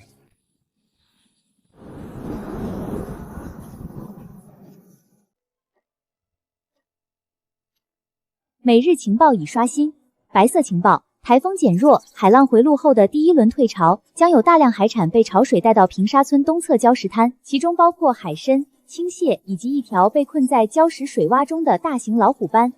海参、青蟹、老虎斑，全都是值钱的货。只要抢在其他村民之前赶到，收获很可能不比马蹄岛那一次少。台风还没有过去，这个时候为了海货跑去岸边，不是赶海，是拿命冒险。姐夫，你不会又准备出去吧？现在不去，等广播解除警报，风浪明显减弱以后再出发。钱可以慢慢挣，你不能出事。我知道。天亮后看天气，确认风浪安全，带水桶、抄网和绳来我家。好。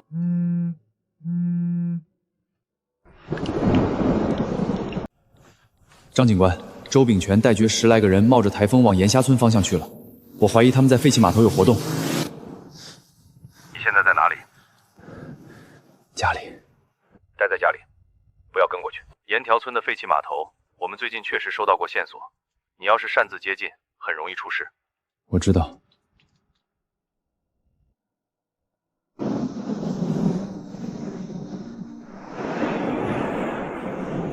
大家搞快点儿！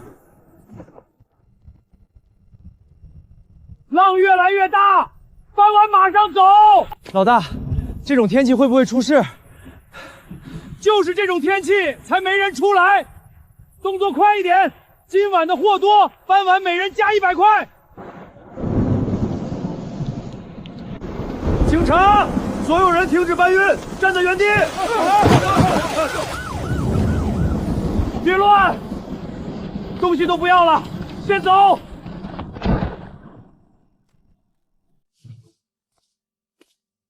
哥，叫上嫂子和诗琪，确认海边安全以后，咱们去东滩。这场台风送上来的东西，不能让别人全捡走了。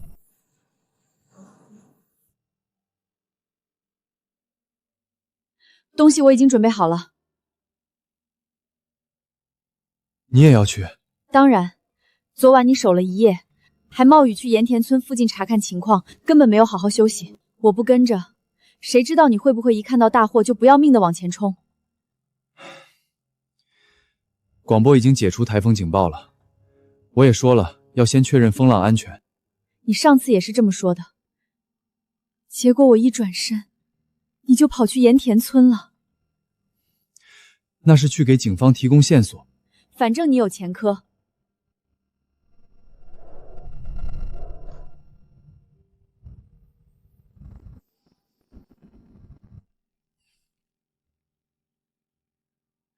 我真不会现在去赶海，外面几米高的浪，我又不是去送死。那我就在这里看着你，你不出去，我自然不会拦你。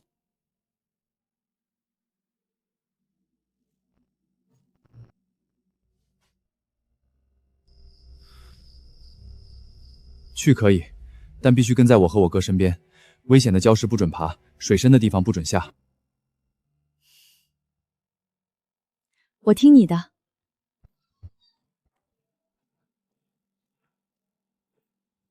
广播说风浪还没有完全恢复，现在就去。先到高处看海况，浪头还大就等，绝不下滩。风已经转小，潮也在退，外侧礁石不能去，东滩靠岸的位置可以下。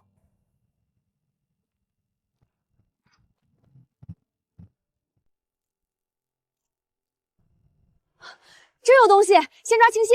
哥负责前面拦，嫂子绑蟹，诗琪跟着我捡海参，遇到深水坑就绕开。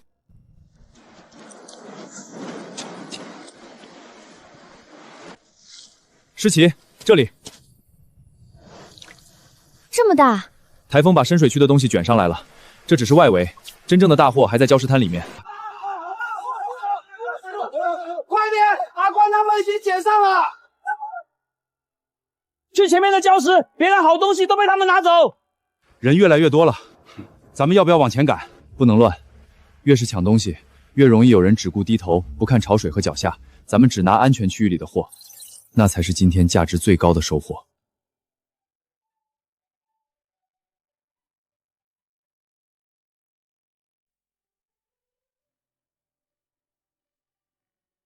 哥，我们去那里。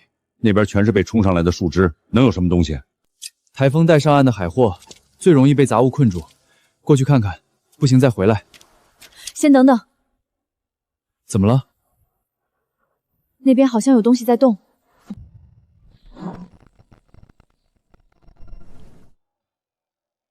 这么大的石斑！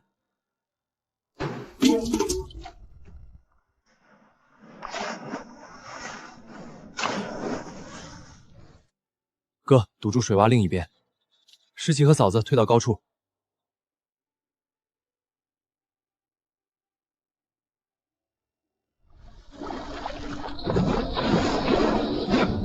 阿关，小心点，这鱼力气不小，别让它把你带倒了。放心。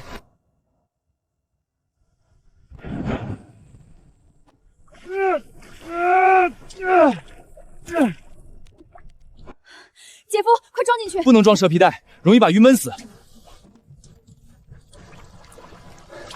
活着送到合记，价格更高。这一条就能卖不少钱吧？先继续找，台风带上岸的货不会停太久，潮水一变，很多东西又会回海里。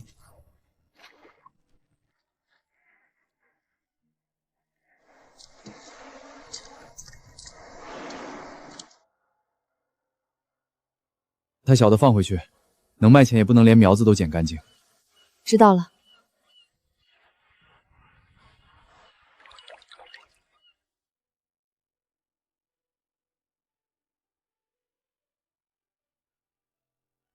这么多海参，阿关他们到底几点来的？别看了，赶紧捡，完了什么都升不上。哥，这一带已经扫得差不多了，先把东西集中到高处，免得有人拿错。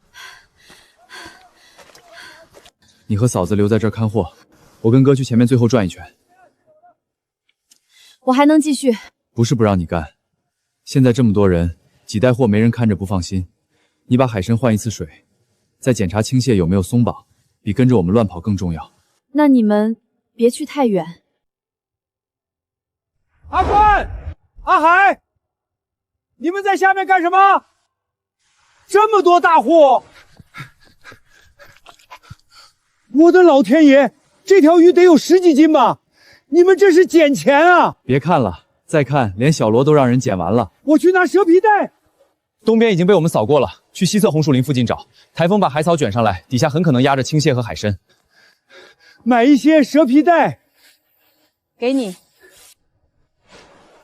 这些给你用，我再叫我婆娘过来帮忙。随便叫，海边的东西谁都能捡，能捡多少看各自本事。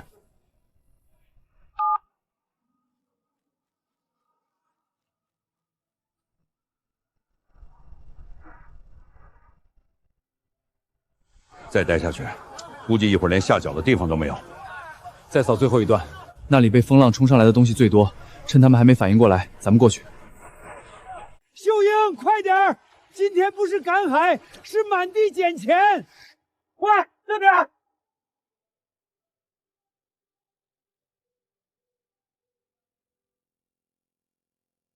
难怪你说台风后会有大货，这哪是赶海，真跟捡钱一样。值钱的带走，小的放回去。前面不能再走了，潮还没完全退，水底又全是树根，太危险。别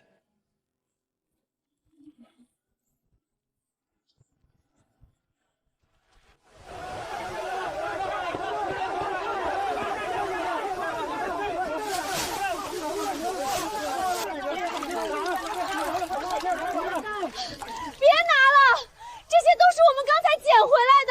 看看又不会少。大家都是一个村的，你防谁呢？这片海滩本来就是平沙村的，她一个外村来的姑娘，捡了这么多东西，连给乡亲们看一眼都不肯。海滩上的东西谁捡到归谁，你们想要可以自己去找，不能从我们的桶里拿。住手！谁拿了东西自己放回去。我们就是看看谁拿你东西了。他们围上来以后，我一个人拦不住，有几个人拿了海参。大伯，先别走！你叫我干什么？把刚才从桶里拿的海参放回去。胡说八道！谁看见我拿了？我看见了，你趁大家围着尸齐时，从桶里抓了好几条。我让你放回去，你没有理我。我只是帮你们看看品相，乡里乡亲的，几条海参至于这么计较吗？看看不需要装进口袋。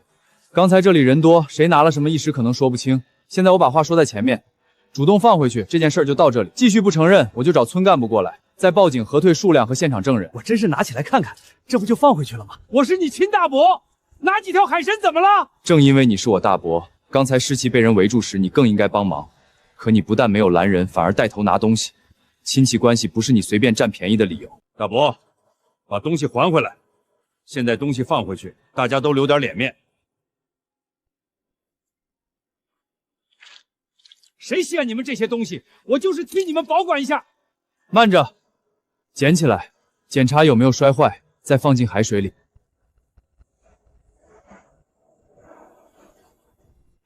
一共6条，诗琪，记到账本里。记住了。不就是几条海参，弄得跟抓贼一样。上次分账，咱们已经结清了。今天你煽动别人翻我们的货，这件事我也记着。以后谁再动我家的东西，我不吵也不打。直接找村干部和派出所处理。没受伤吧？没有，就是他们人太多，我有点拦不住。以后遇到这种情况，先保护自己。东西被拿走还能追回来，人不能出事。此地不能久留，村里的人都往这边来了，再不走，路都要堵住。今天最大的收获不是几袋海参和青蟹，陈宗翰刚才听见报警后明显慌了。青蟹失窃案，加上录取通知书的旧事，这个人身上藏着的问题，恐怕比我想象的还要多。哥，先回家取3轮车，这些东西靠咱们几个人扛不回去。你们在这里守着，我马上回来。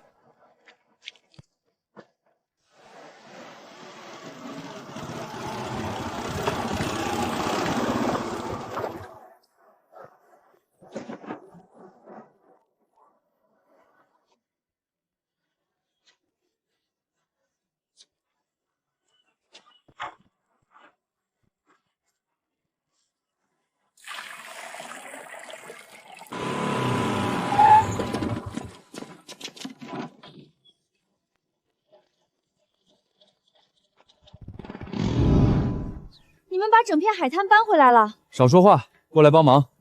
青蟹按照公母和大小分开，绑绳松了的重新绑。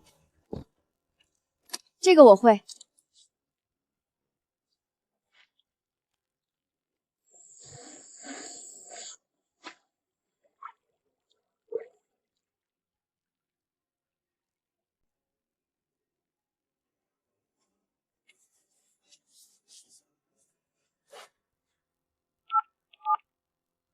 何哥，我这里有一批台风后捡到的海货，数量有点多，你们店能不能全部收下？都有什么？青蟹、海参、老虎斑，还有一批响螺，装了大半车，全部带过来。活鱼路上换水，青蟹别压得太紧，我让玉琼把秤和水池准备好。走，装车。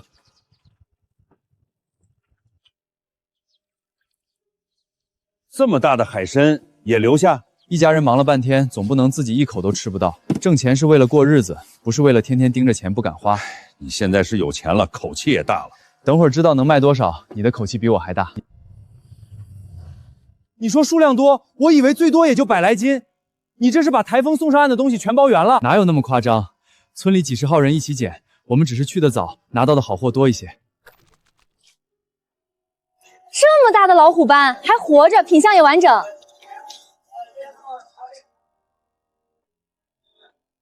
先把活鱼送进水池，其他东西分类过秤。台风后上岸的青蟹有些容易断腿，你这批保存的不错。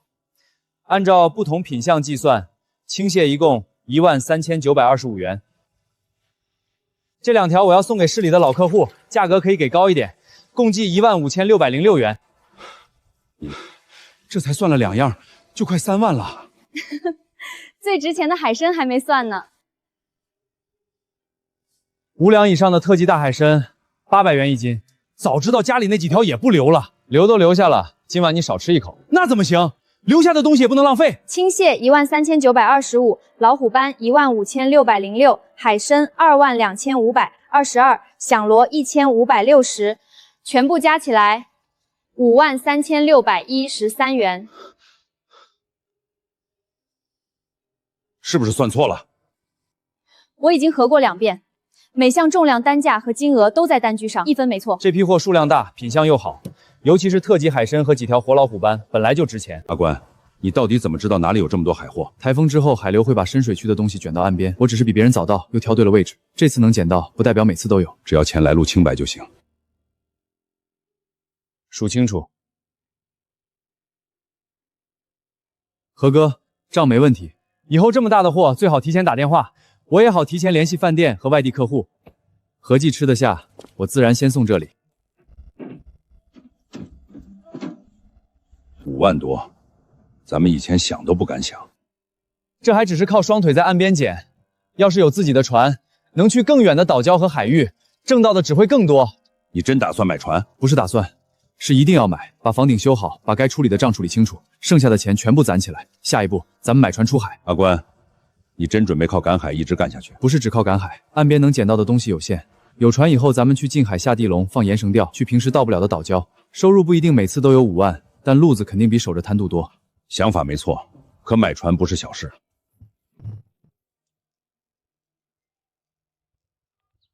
陈官，周秉权的案子有进展了。查清楚了，盐田村码头那批货来源委员有问题，我们在他住处还查到赌桌、账本、借据。周秉权涉嫌开设赌场非法经营，已被采取强制措施。我签的6000块借条怎么处理？那张借据已经作为证据扣押。从账簿看，这不是正常民间借贷，是异常债务。调查结果出来前，不要私下付款。要是有人拿复印件上门，第一时间联系我们。明白。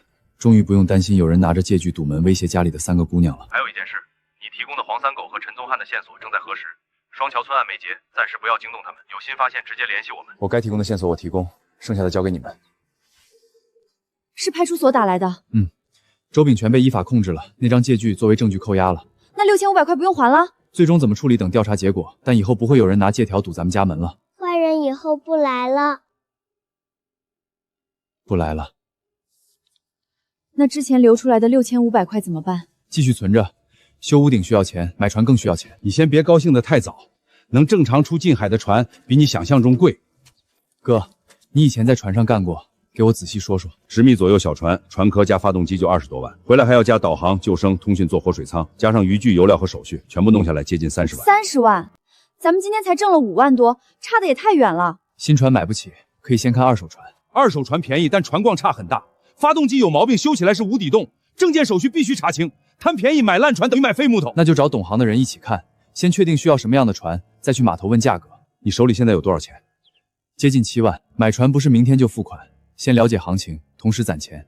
买船也要记账吗？当然，以后每次卖完货，除去家用和分账，至少留下60%存进这里，攒够首付，再考虑新船还是二手船。你真能攒够钱买船，我就辞掉码头的活，跟你一起干。说话算数，算数。有船收益赶海稳定，驾驶、维修、下电笼我都会。好，那就这么定了。一本薄薄的账本，终于让我们有了属于兄弟2人的事业目标。姐夫，先把今天的钱算清楚。真卖了5万多。哥，之前说好一起干，收入分你30%，这是你的。不行，我只是帮忙搬东西、抓青蟹，哪里值这么多？阿关，你给个几百块辛苦钱就行。亲兄弟也得把账算明白。这次台风后的海货多，没有你们帮忙，我一个人守不住，也运不回来。今天能挣5万多，不是我一个人的功劳，除非你以后不打算跟我一起干。那怎么可能？行，这次我拿，不过以后每次出发前都得把分成说清楚，别再出现张振英那种事情。正合我意。我也有，你哥已经分了30%，我只是帮了一会儿。这是你劳动挣的，总不能因为你们是夫妻，就把你的辛苦算到他头上。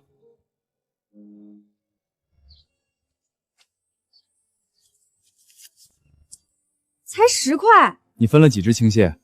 好像7、8只。那10块还嫌少？给了就是我的，你休想反悔。这些你保管，家用、修屋顶和买船的钱分开计，船款真要存这么多？以后每次收入至少留下60%。房子先把漏水的地方修好，不急着翻建，等将来钱够了，直接把老屋推掉，重新盖。要盖大房子吗？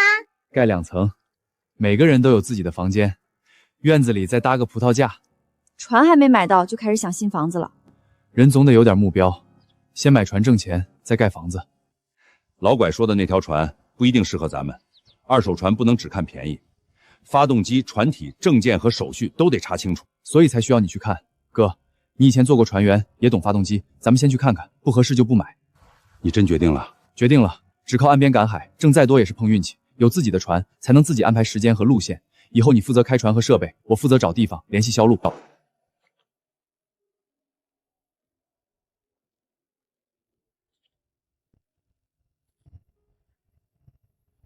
这是陈海山，他准备带家人去城里，船也不打算留了。船体维护的还行，发动机用的有些年头，但没有大毛病。不过导航、增氧和活水枪都没有，买回来还得继续花钱改。海山叔，这条船准备卖多少？船、发动机，还有船上的证件手续一起，12万。12万，比新船便宜1半，但仍远超我现在能拿出的钱。只要拥有它，就能摆脱受制于人的处境。韩叔，这条船先别卖给别人，给我3天时间，3天以后，我给你一个明确答复。旧船报价12万，我手里能动用的钱接近7万，还差5万左右。就算能把价格往下谈，买船以后还得检修发动机，增加活水舱和增氧设备，手里不能1分钱都不留。这条船确实合适，却不能头脑一热直接买下。阿关现在能挣钱，又准备买船，真是彻底变了。海燕也没有对象，2个人都懂赶海，要是凑到一起，不是正好吗？婶子，你们别乱说，我跟阿关就是一个村的朋友。几位婶子有空多关心自家孩子，别拿海燕姐的名声说笑。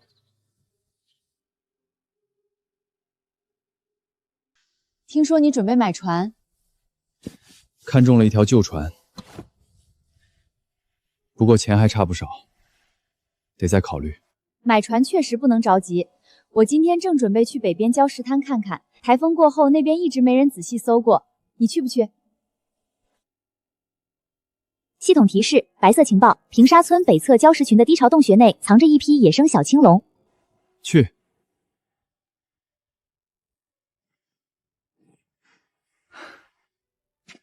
正好我也想去那边转转。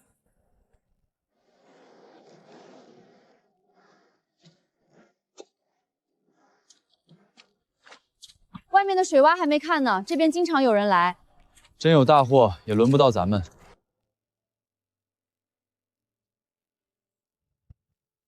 阿关，里面有东西。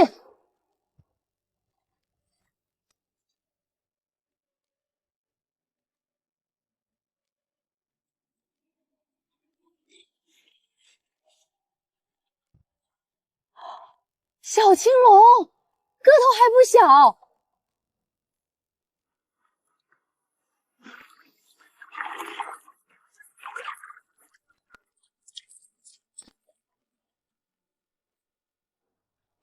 这里能藏一只，说不定还有，分开找。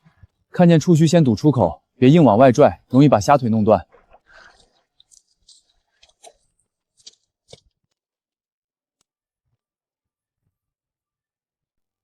改天吧，我今天还要去看看3轮车。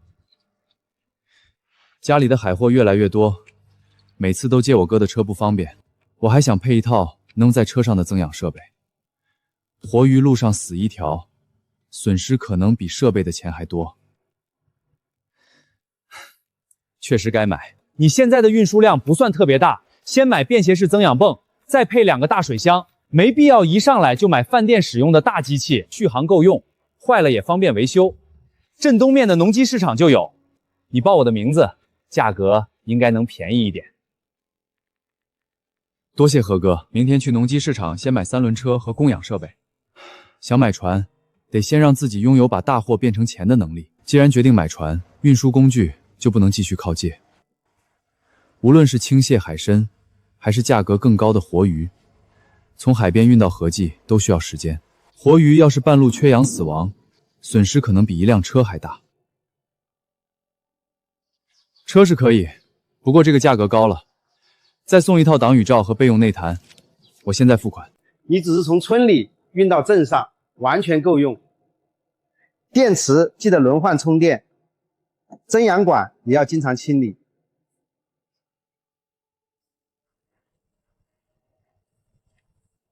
以后再抓到老虎斑、黄鱼之类贵价活鱼，光提高存活率，就能很快把成本挣回来。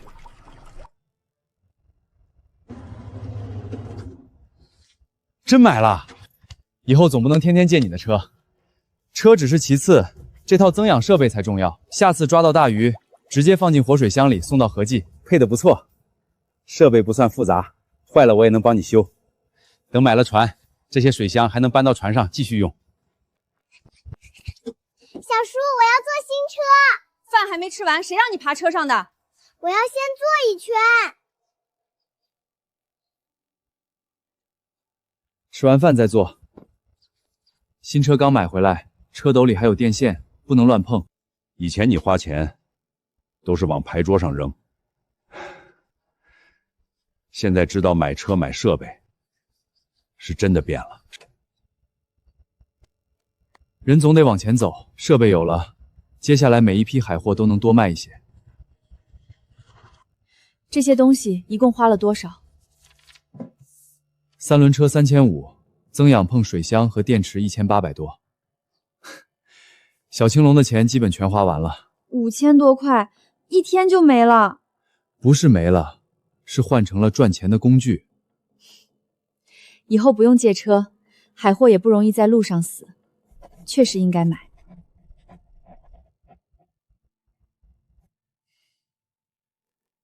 这一笔单独算经营投入，不从买船款里扣。明白。每日情报已刷新。白色情报：明日上午8点，平沙村东侧礁石滩将有一小群白鲳鱼被困在退风水湾中。今晚11点50分，黄三狗与陈宗翰将前往锦江村倾泻养殖区实施盗窃。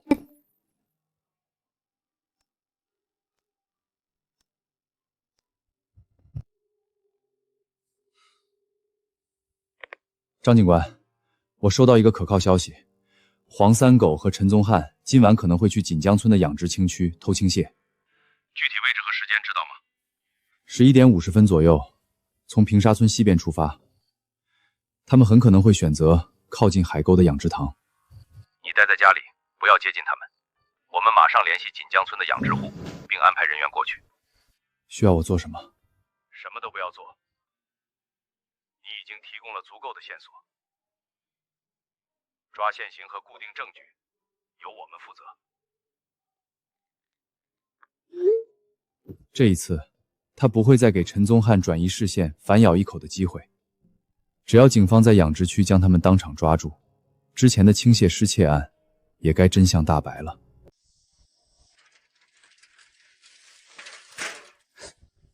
今晚真没人看守？放心，台风刚过，看塘的人回家修房子了。动作快点，捞满2袋就走。这批全是蛮高的，今晚多弄几袋，够咱们歇半个月了。少废话，上次就是你不小心，差点让帽子插到咱们头上，最后还不是你把陈官推了出去？你这亲大伯够狠，连自己侄子都敢栽赃。我要是不说是他，帽子早顺着摩托车插到你了。赶紧干活！蹲下！别跑，蹲下！误会，我们只是来帮人捞蟹的。谁请你们来的？这口塘是我的。工具、赃物和现场都在，刚才你们说的话，我们也全部录下来了。上次双桥村被盗的养殖倾泻，是不是你们做的？哼，车架和双桥村现场留下的轮胎痕迹一致。你们刚才的对话也提到了上次盗窃和转移调查方向。还有什么话，回去慢慢说。带走。人抓到了，赃物、工具和他们的谈话都有记录。他们还提到上次栽赃你的事情。那之前的倾泻案能还我清白了？证据核实以后，我们会出具正式结果。陈宗翰还牵涉其他问题，你不要私下找他家人，更不要在村里传播未经确认的案情。我明白，我只等调查结果。这一次不需要我动手报复，也不需要跟任何人拼命。陈宗翰自己说出的每一句话，都会成为定死他的证据。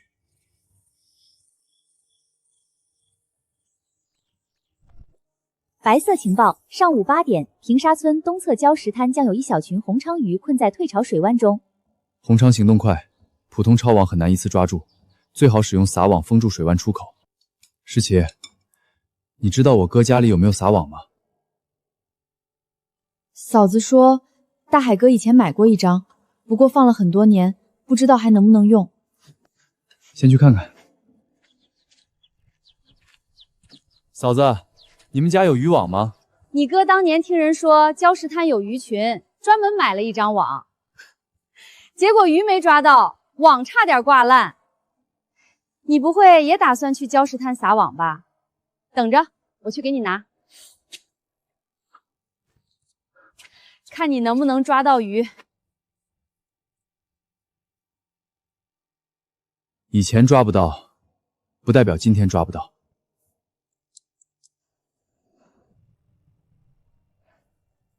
姐夫，咱们就在这里等。鱼群还没靠岸，现在撒网只会挂在礁石上。浅滩哪来的鱼群？买了新车就开始装捕鱼高手，也不怕把网挂烂。这里水下全是石头，真的不会挂网吗？所以得等鱼群进入回水湾，只撒中间那片水，不碰两边。来了。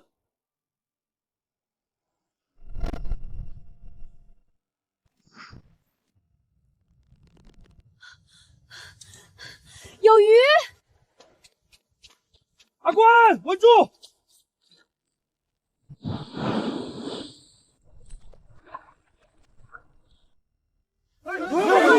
真是红鲳！这么大一网，至少几十斤。平沙村浅滩什么时候有过这么多红鲳？哥，帮我把鱼送进水箱。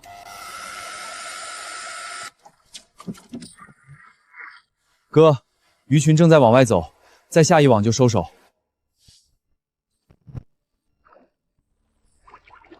够了，剩下的让他们回海里。哥，咱俩把这个抬到车斗里。这些差不多200斤吧。差不多，这套设备没白买。没有水箱和增氧泵，这么多鱼挤在筐里，运到镇上至少死一半。所以经营投入不能省，鱼活着送到合记，价格才能上去。姐夫，我跟你去合记。家里不是还有事情？嫂子已经把留下的鱼带回去了。这么多鱼要过秤记账，你一个人忙不过来。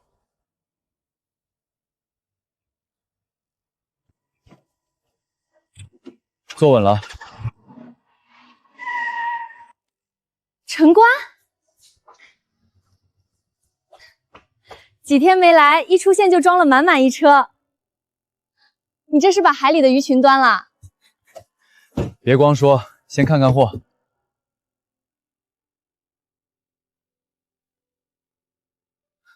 这是柳诗琪，她姐姐离开以后，她们3姐妹暂时跟我一起生活。这是何玉琼，何哥的妹妹。原来你就是诗琪妹子，经常听陈官提家里的3个姑娘，今天总算见到了。我也常听姐夫提起何记，他说何哥做生意公道，玉琼姐做事也很能干。先看货，感情再好，鱼死了也得降价。这么多红鲳，你租船出海了？就在平沙村东侧浅滩，用撒网抓的。浅滩能出现这么大的红鲳群？我亲眼看着姐夫抓的，他只撒了2次网，就装满了3个筐。你到底还有多少本事藏着？下次有这种好事儿，也带我去看看。玉琼姐平时要帮何哥看店，哪能随便离开？赶海又累又晒，我跟着姐夫帮忙就够了。我从小也在海边长大，不怕累，而且多个人帮忙，总比只带一个不会撒网的小姑娘方便。我确实不会撒网，不过姐夫负责撒，我负责装鱼、开增养、记账，我们配合的挺好。第一筐上秤，78斤，78.2，按78算，一共205斤。市场上普通红鲳收购价大概23元，你这批刚离水不久，还有一部分是活的，我给25元一斤，可以。哥，这批货这么新鲜，26也能收。合计还要运输和销售，25已经比正常价格高了。何哥已经给了公道价，就按25算。以后还要长期合作，不能只想着一次多挣1块钱。还是诗琪妹子会做生意。那是，她和陈官是一家人，当然替她考虑的长远。玉琼姐说的对，家里的账，我确实应该替姐夫算清楚。205斤，25元一斤，5125元。何哥，给5100就行，25元就别来回找了。那是陈官的钱，你倒替他做主了。姐夫，可以吗？账一直是你记，当然可以。玉琼姐，姐夫同意了。钱和单据都拿好，这批红鲳我马上联系餐馆送走，放进买船款。回家我就记上。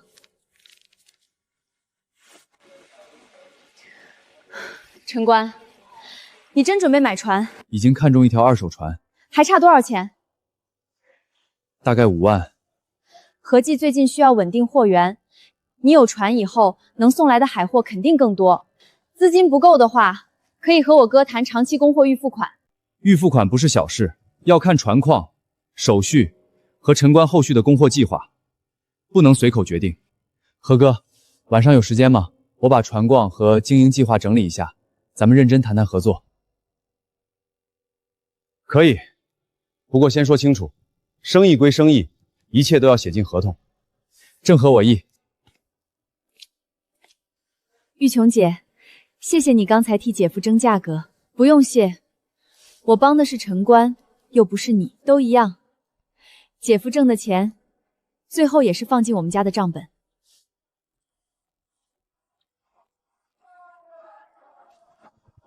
距离船主给出的3天期限只剩最后1天，那条12万元的旧船或许真的能拿下来。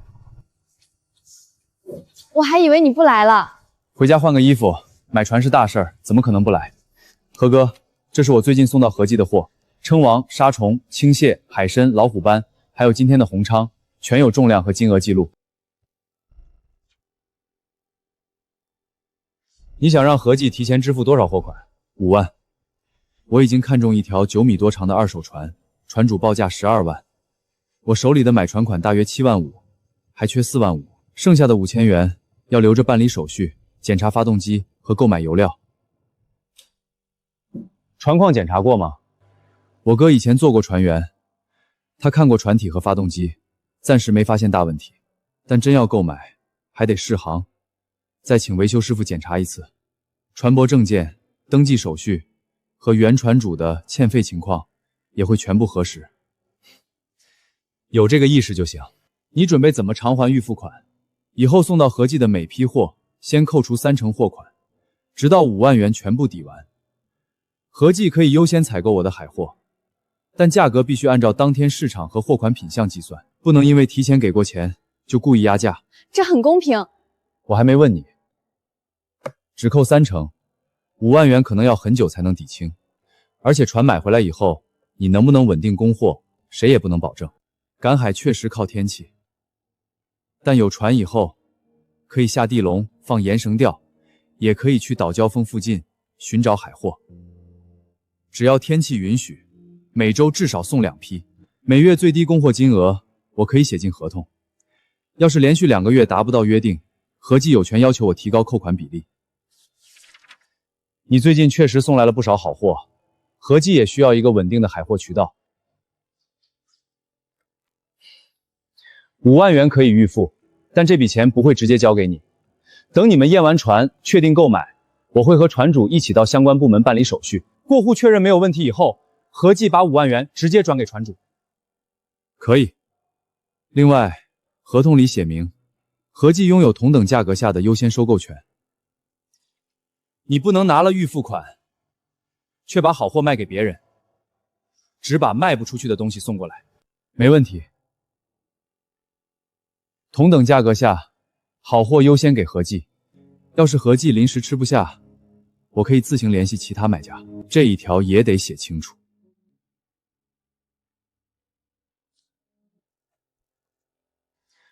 正式合同明天找镇上的人帮忙看一遍，双方确认没有问题再签。船也必须试航、验机、查证件，少一个环节，这5万元都不会付。应该的。明天早上我带我哥去码头，你有时间的话也可以一起去看。我会去。5万元是合计的钱，我当然得亲眼看看买的是什么船。陈官，还有事儿？我哥今天答应一开密款，不是因为我，是因为你这段时间送来的货确实让合计挣到了钱。我知道，生意是生意，人情是人情。那我们之间呢？玉琼，我知道你对我有好感，但柳诗涵离开后的事情还没有处理清楚，家里还有诗琪他们3个需要安顿。在这些问题解决之前，我不会跟任何人开始新的关系，包括柳诗琪，包括任何人。我不想一边享受别人对我的好，一边什么责任都不承担。至少你没有装傻。我喜欢你是我的事，但我不会拿合计的钱替自己做人情。也不会逼你现在给我答案。谢谢。别急着谢，等你把该处理的事情处理好，我还是会挣。到时谁输谁赢还不一定。你还真喜欢他？我就是喜欢他。不过你放心，合同该怎么签就怎么签，我不会拿店里的钱乱来。他身边的事情不简单。我知道，所以我等他自己处理清楚。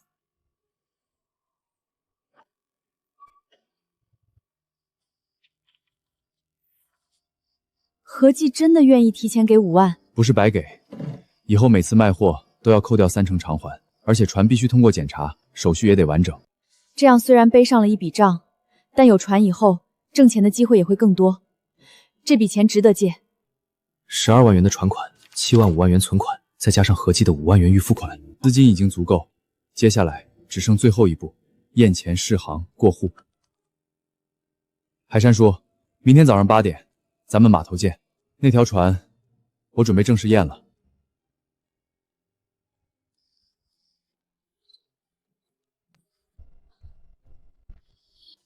姐夫，怎么了？合计为什么愿意提前给咱们5万块？因为我最近送去的海货不少，何哥需要稳定货源，咱们也缺买船资金，各取所需。这件事是何哥先提的，还是玉琼姐先提的？玉琼先提了一个想法，具体条件是我和何哥谈的。合同也是何哥决定签，想问什么就直接问，别一个人在那里绕圈子。玉琼姐是不是喜欢你？她确实表达过好感。那你喜欢她吗？她人不坏，做事也有能力，长得也挺漂亮。那就是喜欢了。我没这么说，欣赏一个人和决定跟他在一起不是一回事。那他向你表达好感的时候，你是怎么回答的？我没有答应。为什么？你大姐为什么离开？现在在哪里？我还没有查清楚。我们的婚姻关系也没有正式处理，该承担的责任没有承担完，就急着开始新的感情，不是重新生活，而是在逃避问题。所以在大姐的事情处理完之前，你不会和玉琼姐在一起？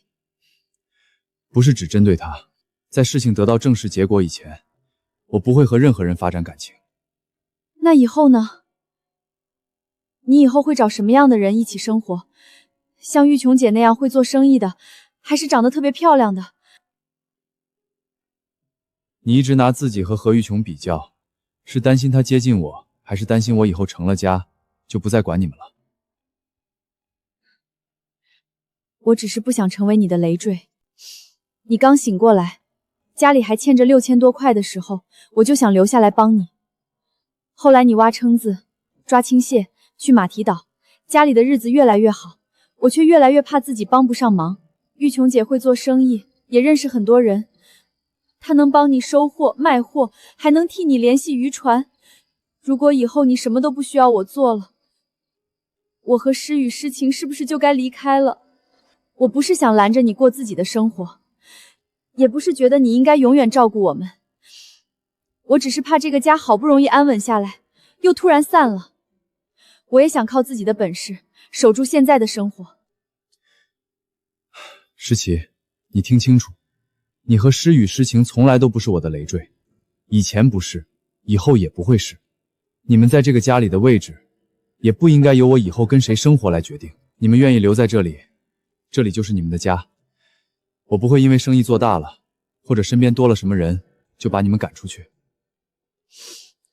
可你以后总会有自己的生活。那也是以后的事情。现在我要先找到你大姐，把过去的问题依法处理清楚。生意上的来往避免不了，但我会和何玉琼保持该有的界限。没有发生的事情，我不会随便承诺，更不会让谁守着一个不确定的结果，那样对谁都不公平。你应该学会自己挣钱，也应该有选择以后怎么生活的能力。那我还能继续跟你赶海，帮你记账吗？当然，但你留下，不应该只是因为害怕没有地方可去。你会记账，也肯吃苦，以后可以跟我学收货、卖货和谈生意。等真正学会了，就算不依靠我，也能照顾好自己和2个妹妹。你真的愿意教我？只要你肯学，到时候你想留在村里做生意，还是去外面看看，都由你自己决定。那我帮你做饭、记账、卖货的工钱怎么算？刚才还担心被赶走，现在就知道跟我要工钱了。哼，这是2回事。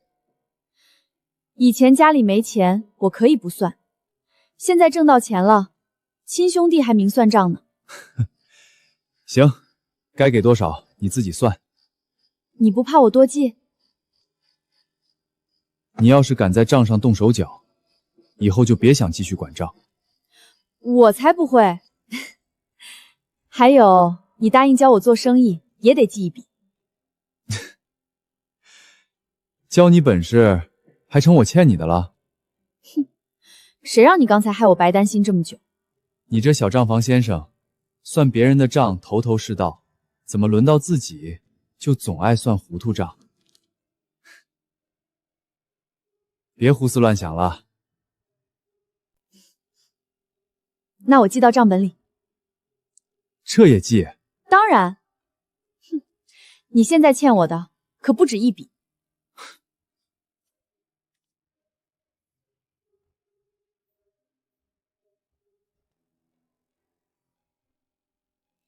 每日情报已刷新，白色情报：明日退潮后，马蹄岛中央水潭附近的泥洞中将有一批野生土龙活动。明天原本是验船的日子，而马蹄岛上的土龙很可能成为买船以后赚到的第一笔钱。明早先验船，船没问题的话，下午试航去马蹄岛。咱们买船后的第一趟活来了。冷却水管有裂口，刚才转速上去以后已经开始漏水，轴封也得重新换。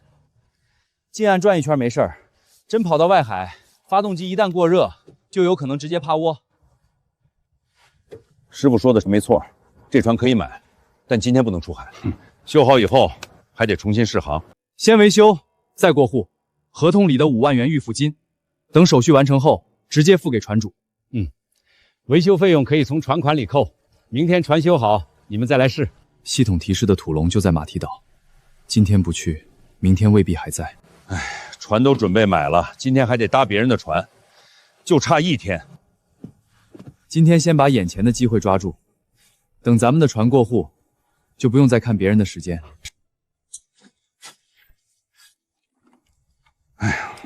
船费都赚不回来。别急，上次抓老虎斑的水潭还没看。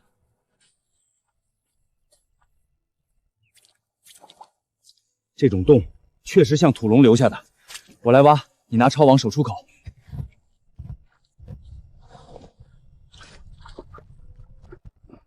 出来了，哥，摁住头。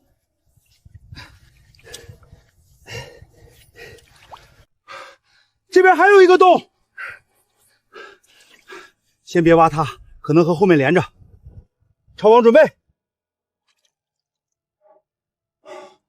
19条，差不多了，剩下的别再挖，得留下一部分，不能一次把这里掏空。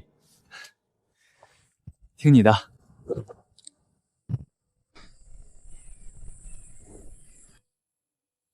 下面有鱼群。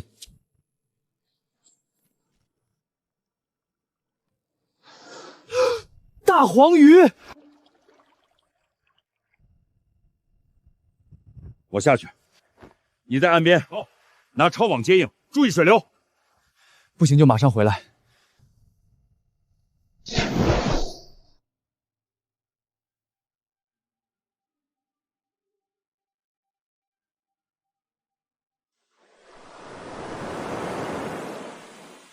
鱼撑不了2个小时。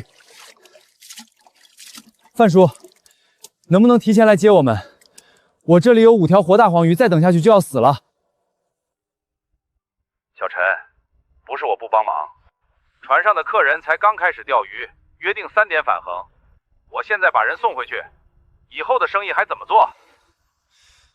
他们今天的船费我出，再加200块补偿。客人不愿意，他们说提前返航就投诉，我实在没办法，只能3点过去。500块，越快越好。这么好的鱼，全死了。要是今天那条船能直接开走，或者咱们有自己的活水盘，就不会这样。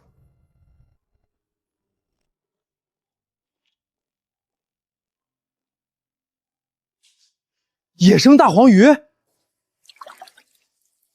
可惜，真是太可惜了。这5条个头都在3斤上下，鳞片完整，品相非常好。要是活着送过来，光这5条至少能卖2万多元。现在鱼已经死了，虽然还很新鲜，但价格至少打掉1半。就因为晚回来几十分钟，少卖近1万。高档活鱼卖的就是鲜活状态，死鱼只能按照冰鲜价格走，再好的品相也不可能和活鱼一个价。何哥，按正常价格算。土龙品相不错，每斤160元，共9120元。大黄鱼13200元，两样合计22320元。要是鱼活着，今天的总数能超过3万。早上的船验的怎么样？船体和发动机基础都还行，冷却水管和轴封需要更换，手续明天才能过户。原本我还在考虑，活水枪是不是以后再改。现在不用考虑了，船修好以后，第一件事就是改活水舱，装增氧和循环水设备。这笔钱不能省，贵价鱼活着和死掉有时能差1倍。合计的5万元预付费，还是按照合同直接付给船主。设备改装的钱，你自己解决，没问题。哼，海山叔。维修费从12万船款里扣，冷却管和轴封今天换好，明天重新试航。船没有其他问题，咱们直接办过户。真决定买了？决定了。今天要是有自己的船，大黄鱼不会死。亏掉的那近1万块，就当他们替我交了一次学费。明天以后，咱们什么时候出海，什么时候返航，由咱们自己决定。下一次再抓到大黄鱼，我要让他们活着游进合计的水池。